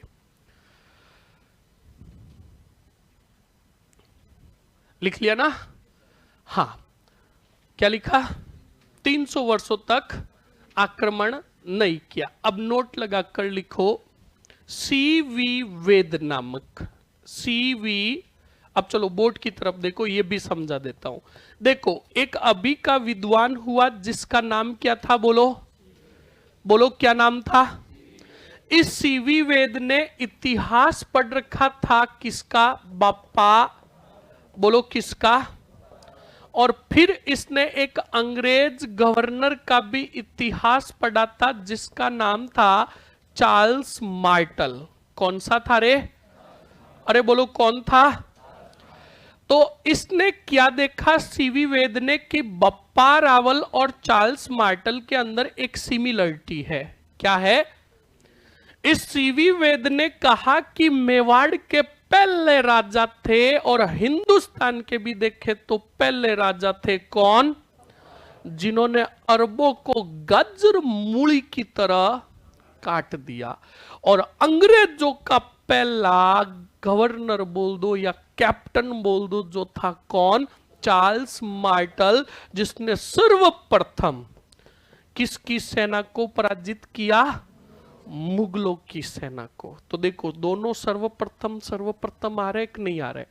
अब सीवी वेद ने कहा कि चार्ल्स मार्टल किसके जैसा था, और बप्पा रावल की तुलना इसने किससे की? दोनों की आपस में हुई कि नहीं हुई? तो सवाल यही पूछेगा, कौन से विद्वान ने बप्पा रावल की तुलना चार्ल्स मार्टल से की या चार्ल्स मार्टल की तुलना बप्पा रावल से की, वो कौन था? कौन सा वेद? स्टार और नोट लगाकर लिखो इसको, लिखो फटाक से।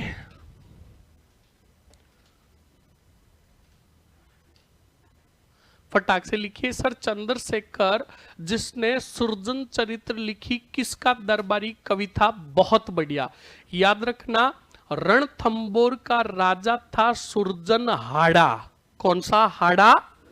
और उसी का दरबारी विद्वान था चंद्रशेखर, जिसने लिखा उसी के राजा के नाम पर सुरजन चरित्र। कंप्लीट ना? बहुत बढ़िया, लिखो जल्दी से। अब लिखो सी वी वेद ने, सी वी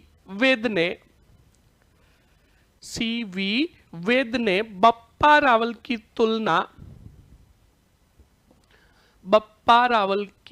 तुलना चार्ल्स मार्टल से की। चार्ल्स मार्टल से की। फटाक से लिखिए, चार्ल्स मार्टल से की।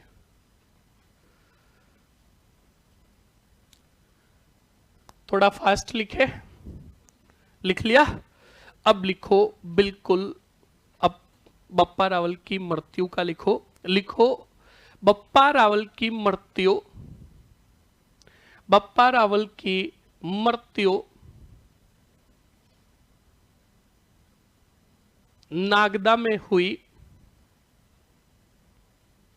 कहां हुई? नागदा में हुई, जहां उनकी क्या बनी हुई है? समाधि बनी हुई है।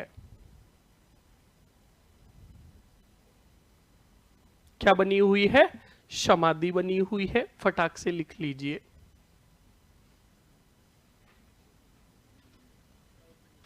लिख लिया? अरे लिख लिया ना? आगे बढ़ो। अब कर्नल जेम्स टोड का भी एक मत लिख लो, उन्होंने मृत्यु कहां बताई थी? बिल्कुल लिखो नोट लगाकर। Colonel James Tod, colonel James Tod, colonel James Tod ने बप्पा रावल की मृत्यु, बप्पा रावल की मृत्यु खुरासान, कौन सा सान? खुरासान, जो कहां है? ईरान में, बताई।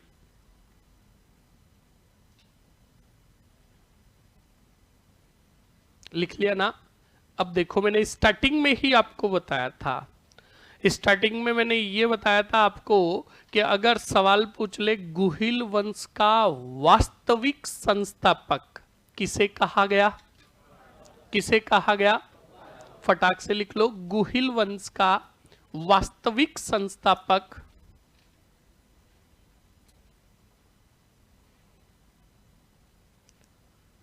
फटाक से लिखिए।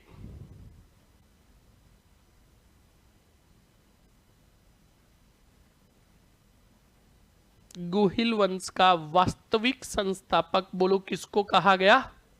बप्पा रावल को कहा गया। लिख लिया? एक पॉइंट और लिख लो, एक हारित ऋषि थे ना, पूछ ले सवाल, हालांकि नहीं पूछेगा तो भी पूछ ले कि हारित ऋषि कौन से संप्रदाय के थे, तो याद रखना पाशुपति संप्रदाय, लकुलिस संप्रदाय के थे। तो नोट लगाकर लिखो हारित ऋषि, हारित ऋषि पाशुपति संप्रदाय, पाशुपति संप्रदाय ऑब्लिक करके लकुलिस संप्रदाय, लकुलिस संप्रदाय। बोर्ड पर लिखो, क्या पता लिखना नहीं आ रहा हो तो, शर्माना नहीं है, लिख लो देख के, कुछ नहीं कहूंगा।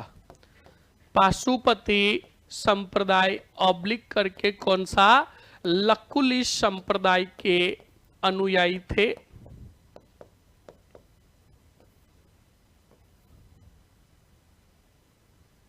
लकुलिश संप्रदाय के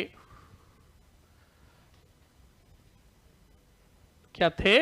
अनुयायी थे। और पॉइंट लिख लो बढ़िया, राजस्थान में इस संप्रदाय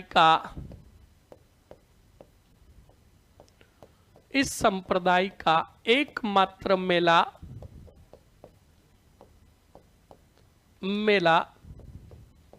कौन सी पुरी में? कैलाशपुरी उदयपुर में भरता है। मंदिर है ना एकलिंग जी का, जी भरता है। लिख लो फटाक से। और कब भरता है?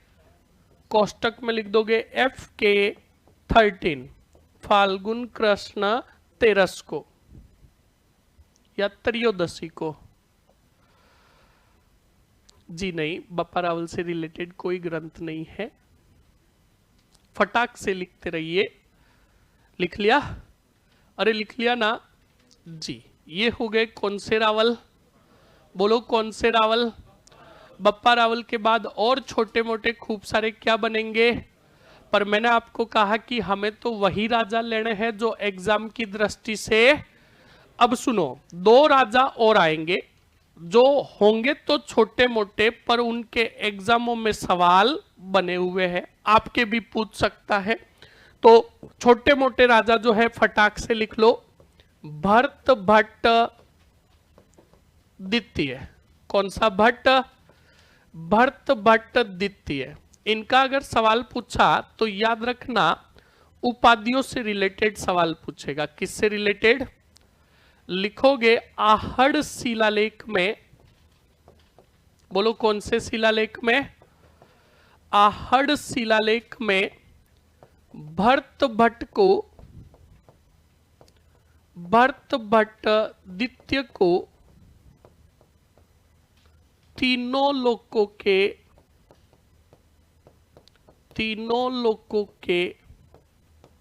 तिलक ऑब्लिक करके देवता कहा गया। बोलो क्या कहा गया? देवता कहा गया। दूसरा पॉइंट भरत भट्ट द्वितीय का प्रतापगढ़ शिलालेख में भरत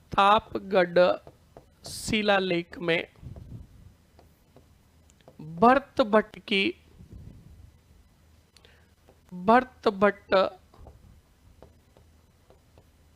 की महाराजा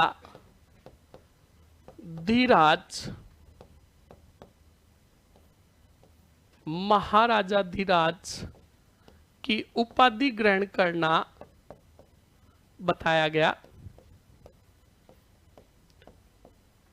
इनका अगर सवाल बना तो याद रखना उपाधि से रिलेटेड बनेगा। और उपाधि जो आप याद रखोगे एग्जाम की दृष्टि से कौन से लोकों के देवता? तीनों लोकों के देवता। हाँ बहुत बढ़िया। मोहन नेहरा, बप्पा रावल और कालभोज को अलग अलग किस शिलालेख में बताया गया है? याद रखना शिलालेख नहीं है, वो प्रशस्ति है। और जो प्रशस्ति है वो है रणकपुर प्रशस्ति। कौन सी प्रशस्ति? नहीं पूछेगा, इतना हार्ड एंड फास्ट तुम्हारे सवाल नहीं पूछेगा, तो भी मैंने बता दिया। कंप्लीट ना? फटाक से लिखिए। भरत भट्ट द्वितीय लिख लिया। चलो अब अगला जो राजा आ रहा है उसका भी एक पॉइंट एग्जाम की दृष्टि से महत्वपूर्ण है। और एग्जाम की दृष्टि से जो छोटे मोटे राजा होते हैं ना, उनको अंगुलियों पर याद करना है। और अंगुलियों पर याद करके जब रात्रि को सोते हो तो सोते समय राजा का नाम लो और अंगुलियों पर उनको क्या करो? रिपीट। कैसे करना है वो मैं बताता हूं। बोर्ड की तरफ देखो। अगला जो राजा आ रहा है उसका नाम है लट ही लट अलट। कौन सा लट? अरे बोलो कौन सा लट? Very most and important. इनका हर एक पॉइंट इंपॉर्टेंट है, तो देखो अच्छे से। पहला ही पॉइंट, इतिहास में इन्हें कहा गया और जाना गया जिस नाम से, वो है इनका नाम। बोलो क्या है? कौन सा रावल? कौन सा रावल? अब सुनो, आज जो तुम मेरे दर्शन कर रहे हो और मैं जो तुम्हारे दर्शन कर रहा हूं, हमारे दर्शन के पीछे ये किसका हाथ है? किसका?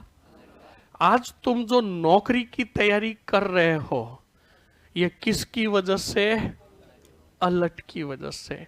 इसने ही ये सिस्टम लागू किया था कि मेरे दरबार में जिसको मैं नौकरी दूंगा उसको कंपटीशन एग्जाम देना पड़ेगा, यानी योग्यता के अनुसार इसने विभाग बांटे और योग्यता के अनुसार लोगों को काम दिया, और वो कहलाई नौकरशाही व्यवस्था। कौन सी व्यवस्था? और अब तो तुम्हें पता ही है कितने भयंकर तरीके से लागू हो गई ये व्यवस्था। सही है कि नहीं है? तो सुन लेना, पहला पॉइंट बताओ, इतिहास में किस नाम से? सवाल पूछ लिया कि मेवाड़ में सर्वप्रथम नौकरशाही व्यवस्था किसने प्रारंभ की रे? कौन से? लठ ने। अब सुनो, अलट को हमारे राजस्थान की कोई कन्या पसंद ही नहीं आई, भारत की भी नहीं आई, ये बाहर से लेकर आए। अब तुम सोचोगे बाहर से लेकर आए तो नाम अंग्रेजनी टाइप होगा, एंजिला मैथ्यूज। नाम था हरियादे। कौन सी दे? अरे बोलो रे, कौन सी दे? और हरियादे कौन सी लट को दे? बोलो, अलट को दे। मतलब विवाह किसके साथ हुआ? बोलो, समझ में आया कि नहीं आया? अब सुनो, अब हरियादे को समझ लो। ये हरियादे ना तो हमारे राजस्थान की थी ना भारत की थी। भारत के बाहर एक राजवंश हुआ था, हूण राजवंश। बोलो, कौन सा वंश?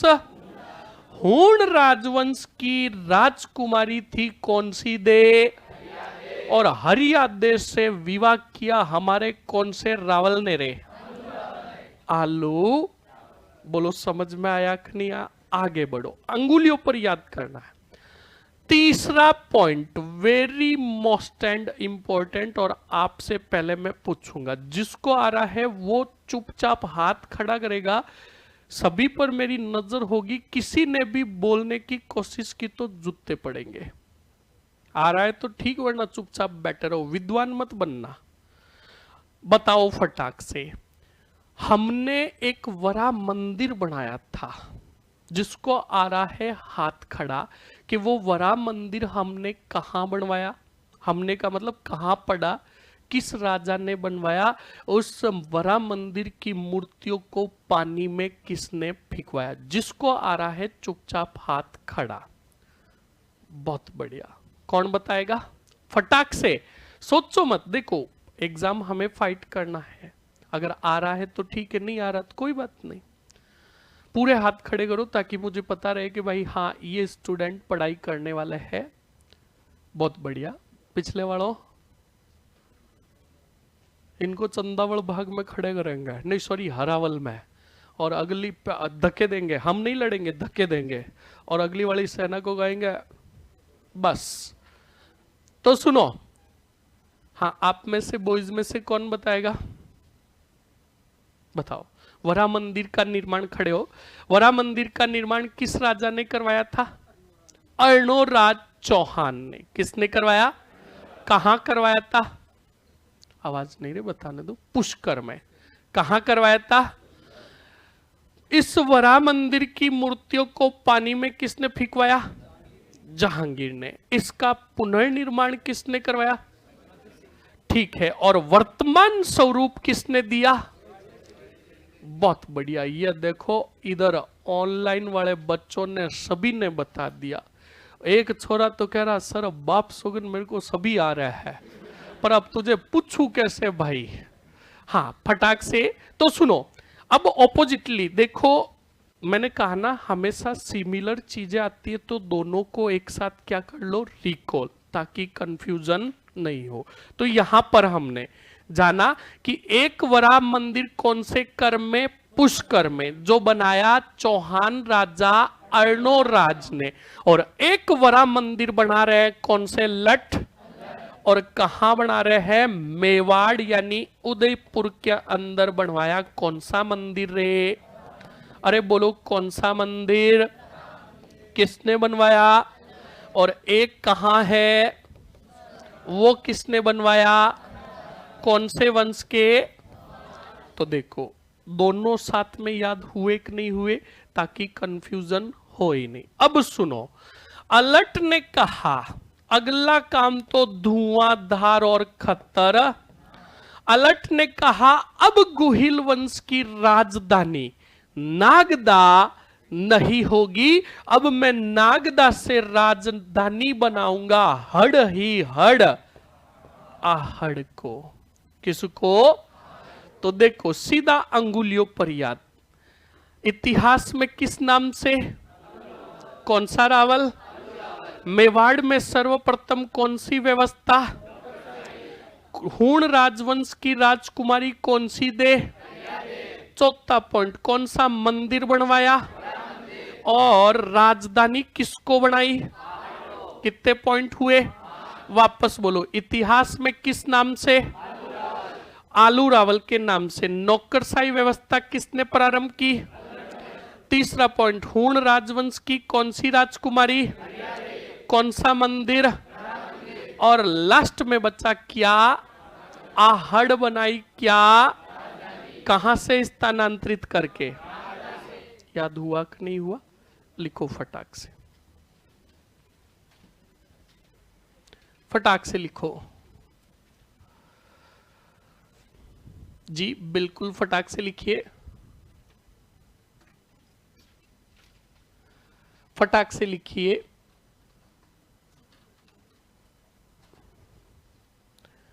अलट पहला ही पॉइंट लिखो, इतिहास में इन्हें आलू रावल के नाम से जाना गया, इतिहास में इन्हें आलू रावल के नाम से जाना गया। कौन सा रावल, आलू रावल के नाम से जाना गया। हाँ सर जी, विग्रहराज सेकंड के बारे में नहीं लिखाया। अरे भाई ऑनलाइन वालों, एक तो तुम इतनी परेशानी पालते हो, इतनी टेंशन लेते हो। सुनो, मैंने चौहान राजवंश प्रारंभ किया तब मैंने आपको क्या कहा था, सांबर के 3-4 जो राजा है वो सबसे लास्ट में लिखेंगे। अब सबसे लास्ट में ऑनलाइन वाले सभी अच्छे से सुन लेना, कंप्लीट ना, सभी सुन लेना अच्छे से। चौहानों के जो सांबर शाखा हुई, उसके बाद बूंदी के चौहान हुए और सिरोही के चौहान हुए। इनके जो 2-2, 3-3 राजा होंगे वो हम राजवंश और मॉडर्न पढ़ने के बाद सबसे लास्ट में जो छोटे छोटे हुए उन सब का जिक्र एक साथ कर देंगे। रही बात विग्रहराजद्वितीय की, तो विग्रहराजद्वितीय सांबर के चौहानों का पहला प्रतापी राजा था और इसके समकालीन गुजरात का राजा मूलराज प्रथम था और विग्रहराजद्वितीय बन गया था सनी देवल और सुनील शेट्टी। सनी देवल, और सनी देवल तो क्यों बना था, क्योंकि उसने एक डायलॉग मारा कि घर में घुसकर मारूंगा सातों को। और उसके समकालीन गुजरात का कौन था, मूलराज प्रथम, तो उसका घर कौन सी रात में, तो गए विग्रहराजद्वितीय सेना लेकर और उसको उसके घर में ही मारा नहीं, बचेड़ा, पराजित किया। और जा रहे थे तब गुजरे डोल ही डोल नाडोल से, तब नाडोल में था आशापुरा माता का मंदिर। तब विग्रहराजद्वितीय वहां पर उतरे, वहां बने सुनील शेट्टी और आशापुरा माता से आशीर्वाद लिया और कहा, हे मां शक्ति दे शक्ति। तो देखो कॉम्बो आ रहा कि नहीं आ रहा है, ये सर सुनील शेट्टी का डायलॉग है, आप अच्छे से देखना, बॉर्डर मूवी है ना, तो उसके अंदर सीधा कॉम्बो से याद करो विग्रहराजद्वितीय को। पहले तो है मां दोग देव नहीं शक्ति दे और फिर गया कौन सी रात में, उसी के क्षेत्र में मूलराज को क्या किया, पराजित। और गुजरात में जहां पराजित किया था वो स्थान था बड़ोच। कौन सा बड़ोच? बड़ोच में मंदिर बनाया अपनी देवी आशापुरा। कंप्लीट ना, आगे बढ़ो। अब लिखो पॉइंट, फटाक से लिखते रहो ना। अब मेरा क्या मुंह देख रहे हो, मर लो, लिख लो। पांचों तुम्हें बता रखा है। मेवाड़ में सर्वप्रथम नौकरशाही व्यवस्था, मेवाड़ में सर्वप्रथम नौकरशाही व्यवस्था किसने प्रारंभ की? अलट ने प्रारंभ की। अलट ने प्रारंभ की। आगे बढ़िए, लिख लिया। कौन सी राजकुमारी से विवाह किया? तो लिखो नोट लगाकर, अलट ने हूण राजवंश की राजकुमारी, अलट ने हूण राजवंश की राजकुमारी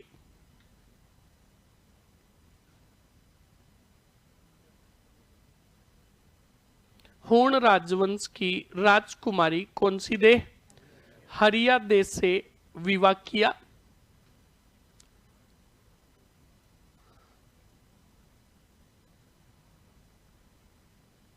फटाक से लिखिए।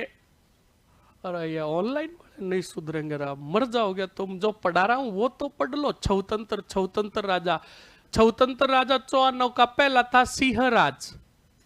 आगे बढ़ो, क्या लिखा? कर लिया विवाह। अब कौन से मंदिर का निर्माण करवाएंगे? फटाक से लिखो। अलट ने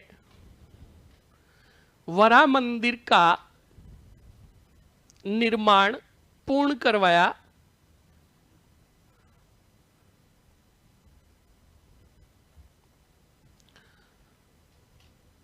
वरा मंदिर का निर्माण पूर्ण करवाया। कोष्टक में लिखो प्रारंभ भरत भट्ट द्वितीय ने। ऊपर आया था ना भरत भट्ट, उसने प्रारंभ किया था। और पूर्ण करवाएगा कौन सा? लठ, अलट। पूर्ण तो करवाया किसने? अलट ने। और कोष्टक में आगे लिख देना प्रारंभ भरत भट्ट ने करवाया। हो गया कंप्लीट? अरे हो गया ना। डबल स्टार और नोट लगाकर लिखो। अलट ने मेवाड़ की राजधानी, अलट ने मेवाड़ की राजधानी, अलट ने मेवाड़ की राजधानी किसको बनाई रे? आहड़ को बनाई।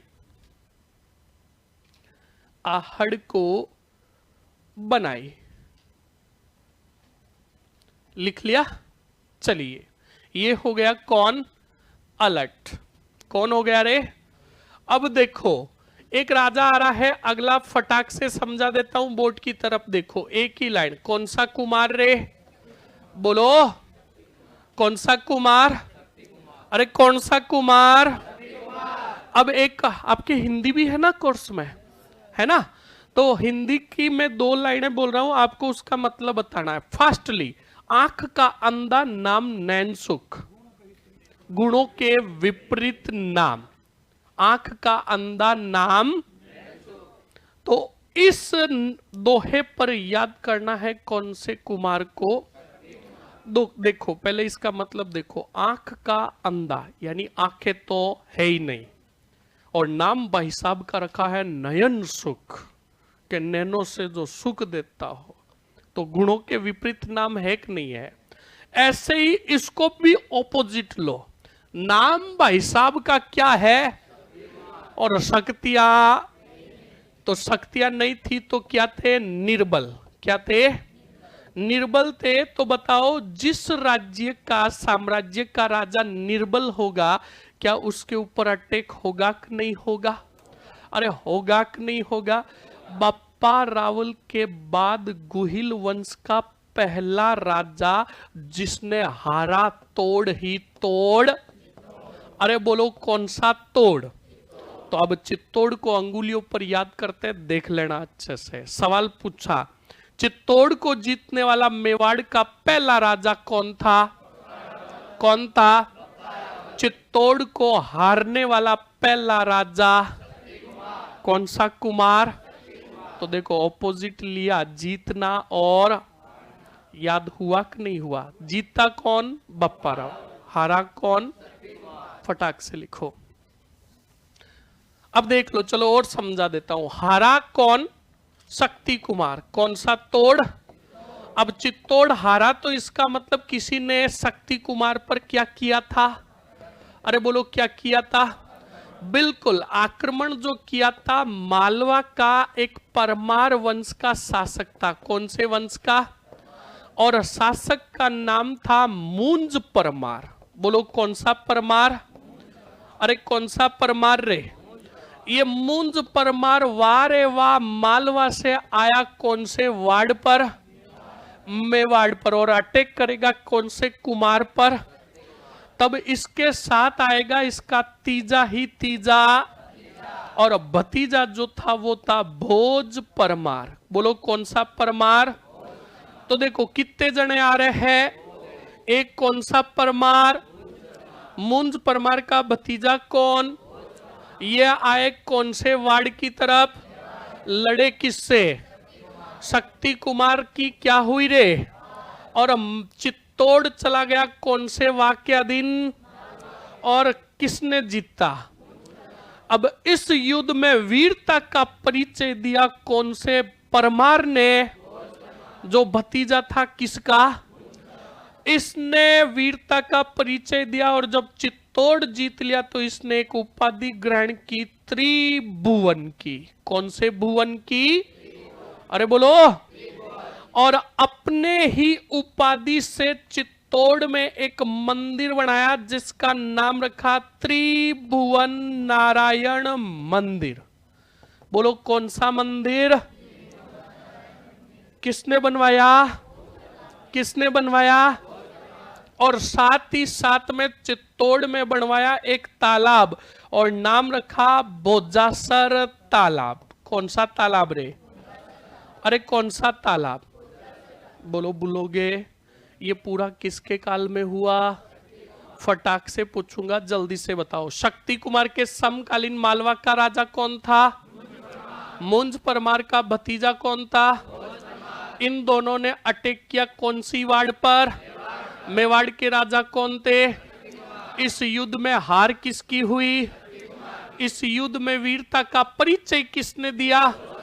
किसकी उपाधि ग्रहण की? और चित्तौड़ में कौन सा मंदिर बनाया? और इसी मंदिर का एक तालाब बनाएगा। तालाब का नाम क्या? कौन सा सर? अब बाद में देखना, चित्तौड़ पर शासन करेंगे राणा। कौन करेंगे? राणाओं का एक राजा होगा कल ही कल। अरे कौन सा कल? अब मोकल एक दिन चित्तौड़ में घूम रहा होगा तो वो कौन से मंदिर के आगे जाएगा?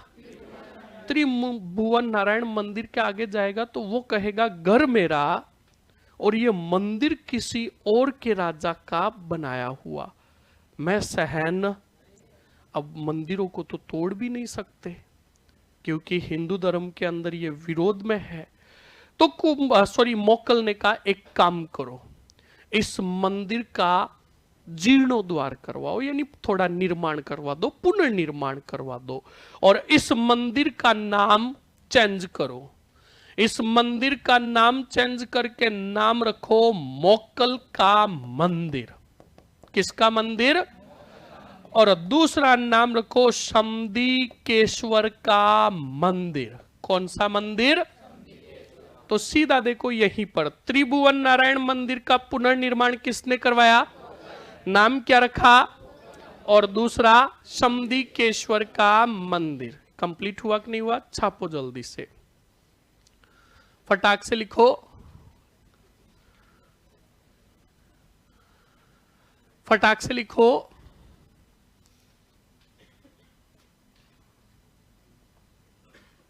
हाँ, राजाओं के देखो, जिन राजाओं की महत्वपूर्ण उपाधियां होगी ना उनका लिखेंगे। जैसे बप्पा रावल की उपाधि एक हिंदुआ सूरज थी, लिखी कि नहीं लिखी? तो लिख दो। ऑनलाइन वाले आप भी लिख लो, फटाक से निकालो बप्पा रावल। कहीं पर भी लिख दो, रावल की जगह पर लिखो रावल की, बप्पा रावल की उपाधियां। बप्पा रावल की उपाधियां में लिखो नंबर फर्स्ट हिंदुआ सूरज, हिंदुआ सूरज लिख लिया? अरे लिख लिया ना? दूसरी लिखो राजगुरु, कौन सा गुरु? और तीसरी लिखो विप्रवंशीय, कौन सा वंशीय? विप्रवंशीय, विप्रवंशीय। कंप्लीट? अरे कंप्लीट ना, ये उपाध्याय हो गई किसकी? बप्पा रावल की। कंप्लीट ना? चलो टाइम हो गया, 6 हो गया ना? अच्छा, साला हमेशा अब भाई सुबह से क्लासे ले रहे हैं, भोगना जनरेटर की तरह गर्म हो जाता है, जिसमें मेरा सब्जेक्ट है धुआं, धार और खतर। बच्चा लोग सुनो, आपको भी कह रहा हूं, आप सोच रहे होंगे कि सर के मजे ही मजे है, जी जानता है। सुनो, सुबह हमें घर वाले 6:30 बजे ठोक कर निकाल देते हैं। हाँ बिल्कुल, घर वाले ठोक के निकाल देते कि जाओ कमाओ।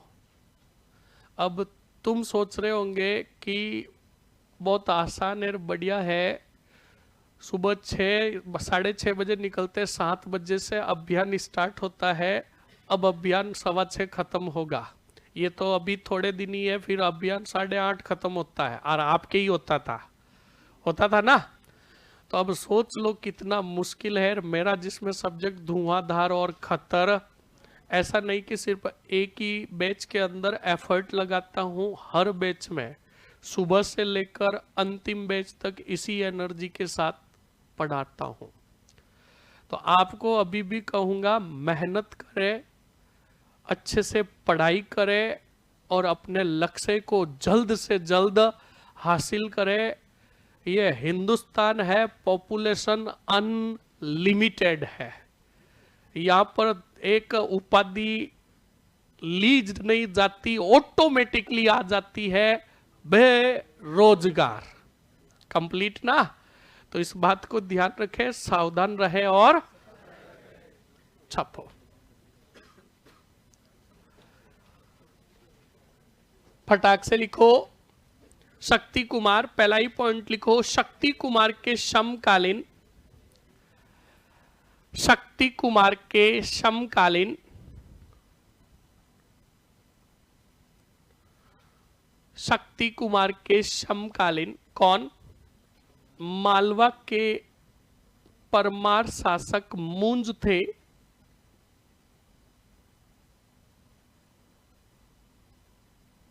मालवा के परमार शासक कौन थे रे? मुंज थे। लिख लिए?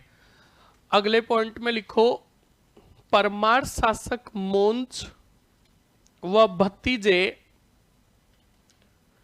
भतीजे परमार शासक मुंज व भतीजे कौन? भोज परमार ने मेवाड़ पर क्या किया? आक्रमण किया। मेवाड़ पर आक्रमण किया।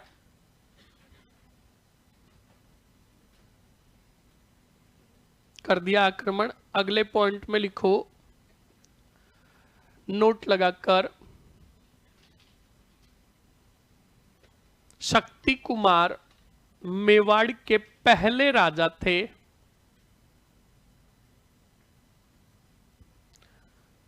शक्ति कुमार मेवाड़ के पहले राजा थे जिनके हाथों से क्या निकल गया? चित्तौड़ निकल गया।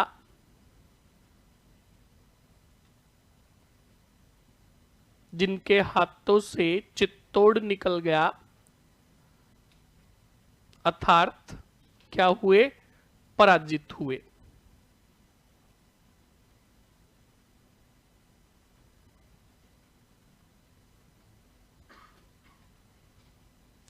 फटाक से लिखे। अगले पॉइंट में लिखिए, बढ़िया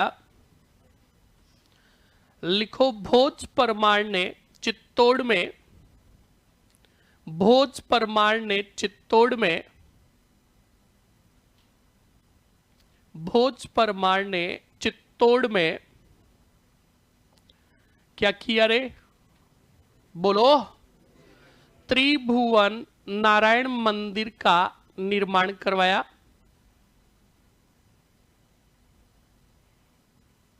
त्रिभुवन नारायण मंदिर का, बोलो क्या करवाया? निर्माण करवाया।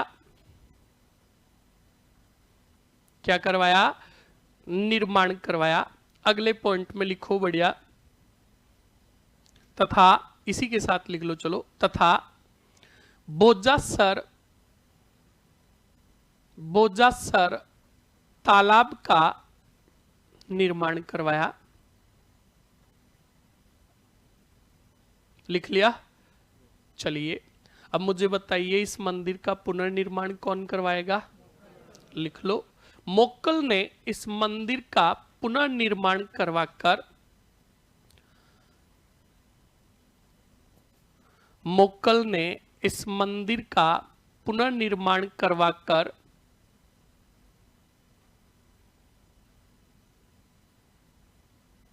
क्या रखा नाम? बोलो। मोक्कल का मंदिर। ऑब्लिक करके समदीकेश्वर का मंदिर नाम रखा। समदीकेश्वर का मंदिर नाम रखा। फटाक से लिख लीजिए। लिख लिया? अरे लिख लिया ना? हाँ जी। ये हो गया कौन सा कुमार? अरे कौन सा कुमार? बोर्ड पर देखो। अब समझना अच्छे से। अब जो राजा आएगा उस राजा से कितनी शाखाएं चलेगी? अरे बोलो। 2 शाखाएं। अब राजा का नाम जो है वो है कौन से सिंह, और इनका दूसरा नाम, बोलो कौन से सिंह। अब हुआ क्या था? कर्ण सिंह के 2 पुत्र हुए। कितने? सबसे बड़ा जो था उसका नाम था कौन सा सिंह रे? बोलो कौन सा सिंह। और दूसरा जो था उसका नाम था राहप। बोलो क्या नाम था? राहप नाम था। अब देखो, बड़ा जो था वो कौन था? छोटा कौन था? अब मैं अगर आपसे पूछूं कि एक बात बताओ, रण सिंह की मृत्यु के पश्चात अगर मेवाड़ का राजा बनेगा तो कौन बनेगा? बताओ। कौन सा सिंह? बहुत बढ़िया। अब समस्या हो गई कौन से सिंह जी से? सॉरी, समस्या हो गई किसके लिए? रण सिंह जी के लिए। क्या समस्या हुई? सुनना अच्छे से। अब हमारे राजस्थान में एक लफड़ा है। घर के अंदर सभी एक पुत्र हो तो कोई लफड़ा ही नहीं। 2 और 3 पुत्र हो और तीनों पुत्र धुआंधार और खतरनाक पैदा हो जाए, यानी घर के अंदर बहुत टॉप लेवल के होशियार पैदा हो जाए, तो भी लपड़ा साड़ा।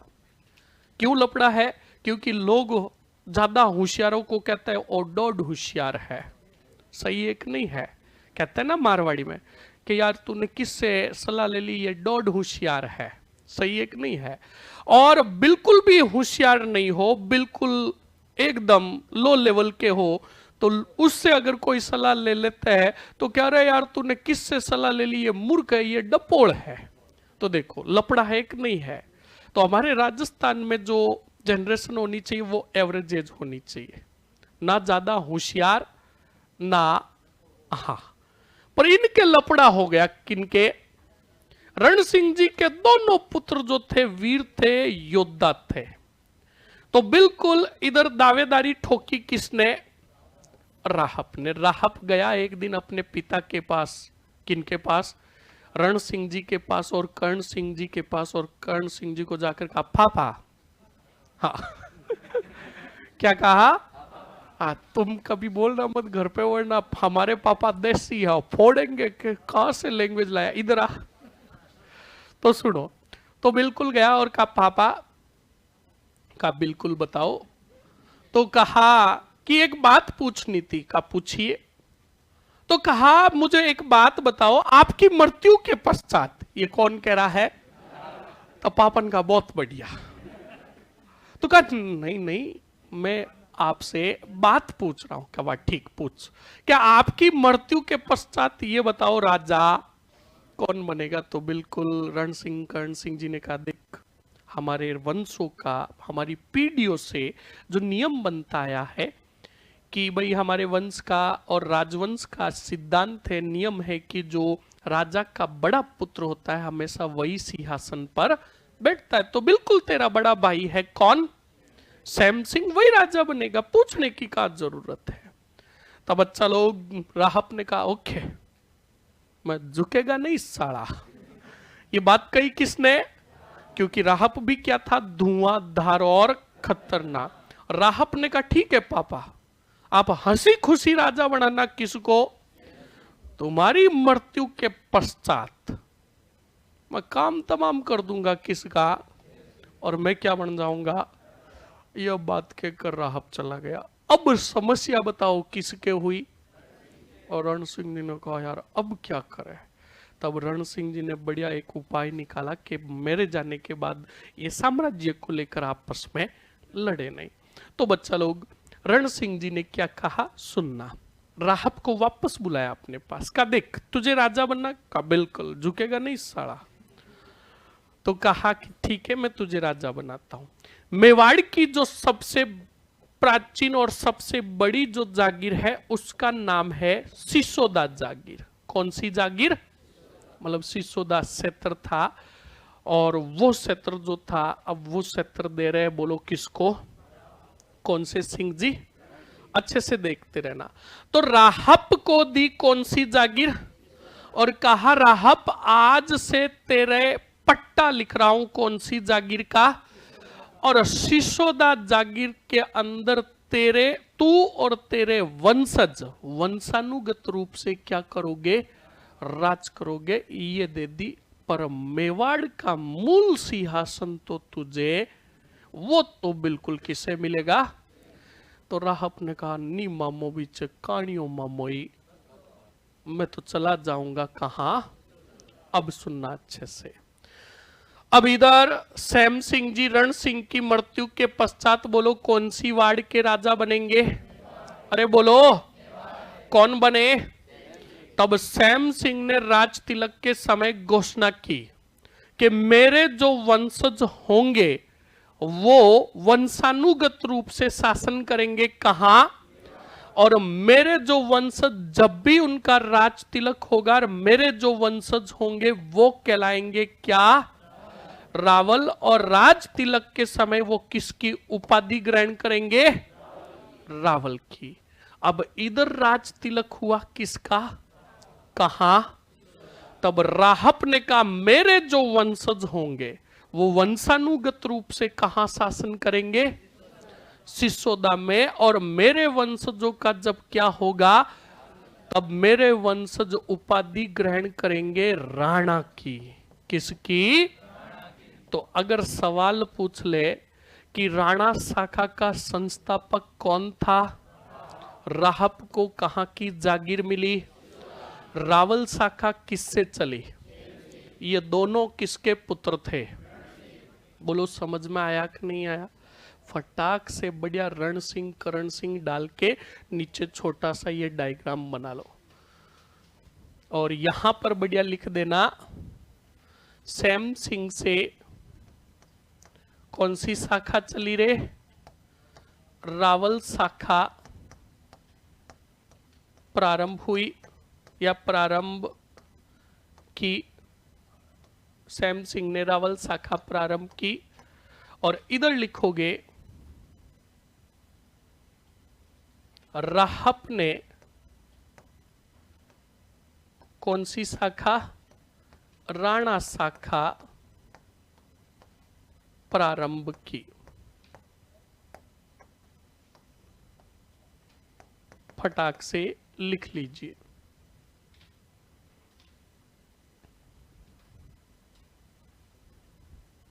हाँ जी बिल्कुल पुखराज जी, बिल्कुल बढ़िया हूं। आप अच्छे से पढ़ाई करते रहना, इस बात को ध्यान रखें।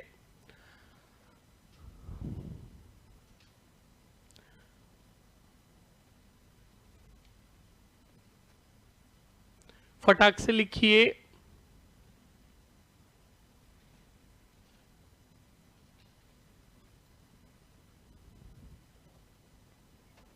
कहां तक लिख लिया रे? बना दिया ये डायग्राम? अरे बना दिया ना? हाँ जी, चलो टाइम पूरा हुआ। अब मिलते हैं कल। कल आपके रावल शाखा भी कंप्लीट हो जाएगी और स्टार्ट हो जाएगी कौन सी शाखा? राणा शाखा। कंप्लीट ना? ओके। कल याद रखना टेस्ट तो नहीं है। आप क्लास में मेरी एंट्री होते ही याद रखना, रावल शाखा के जो अब तक राजा पूछे रजिस्टर बंद करवा के मुझे जो छोरा पसंद आएगा उसे खड़ा करके पूरा पूछूंगा।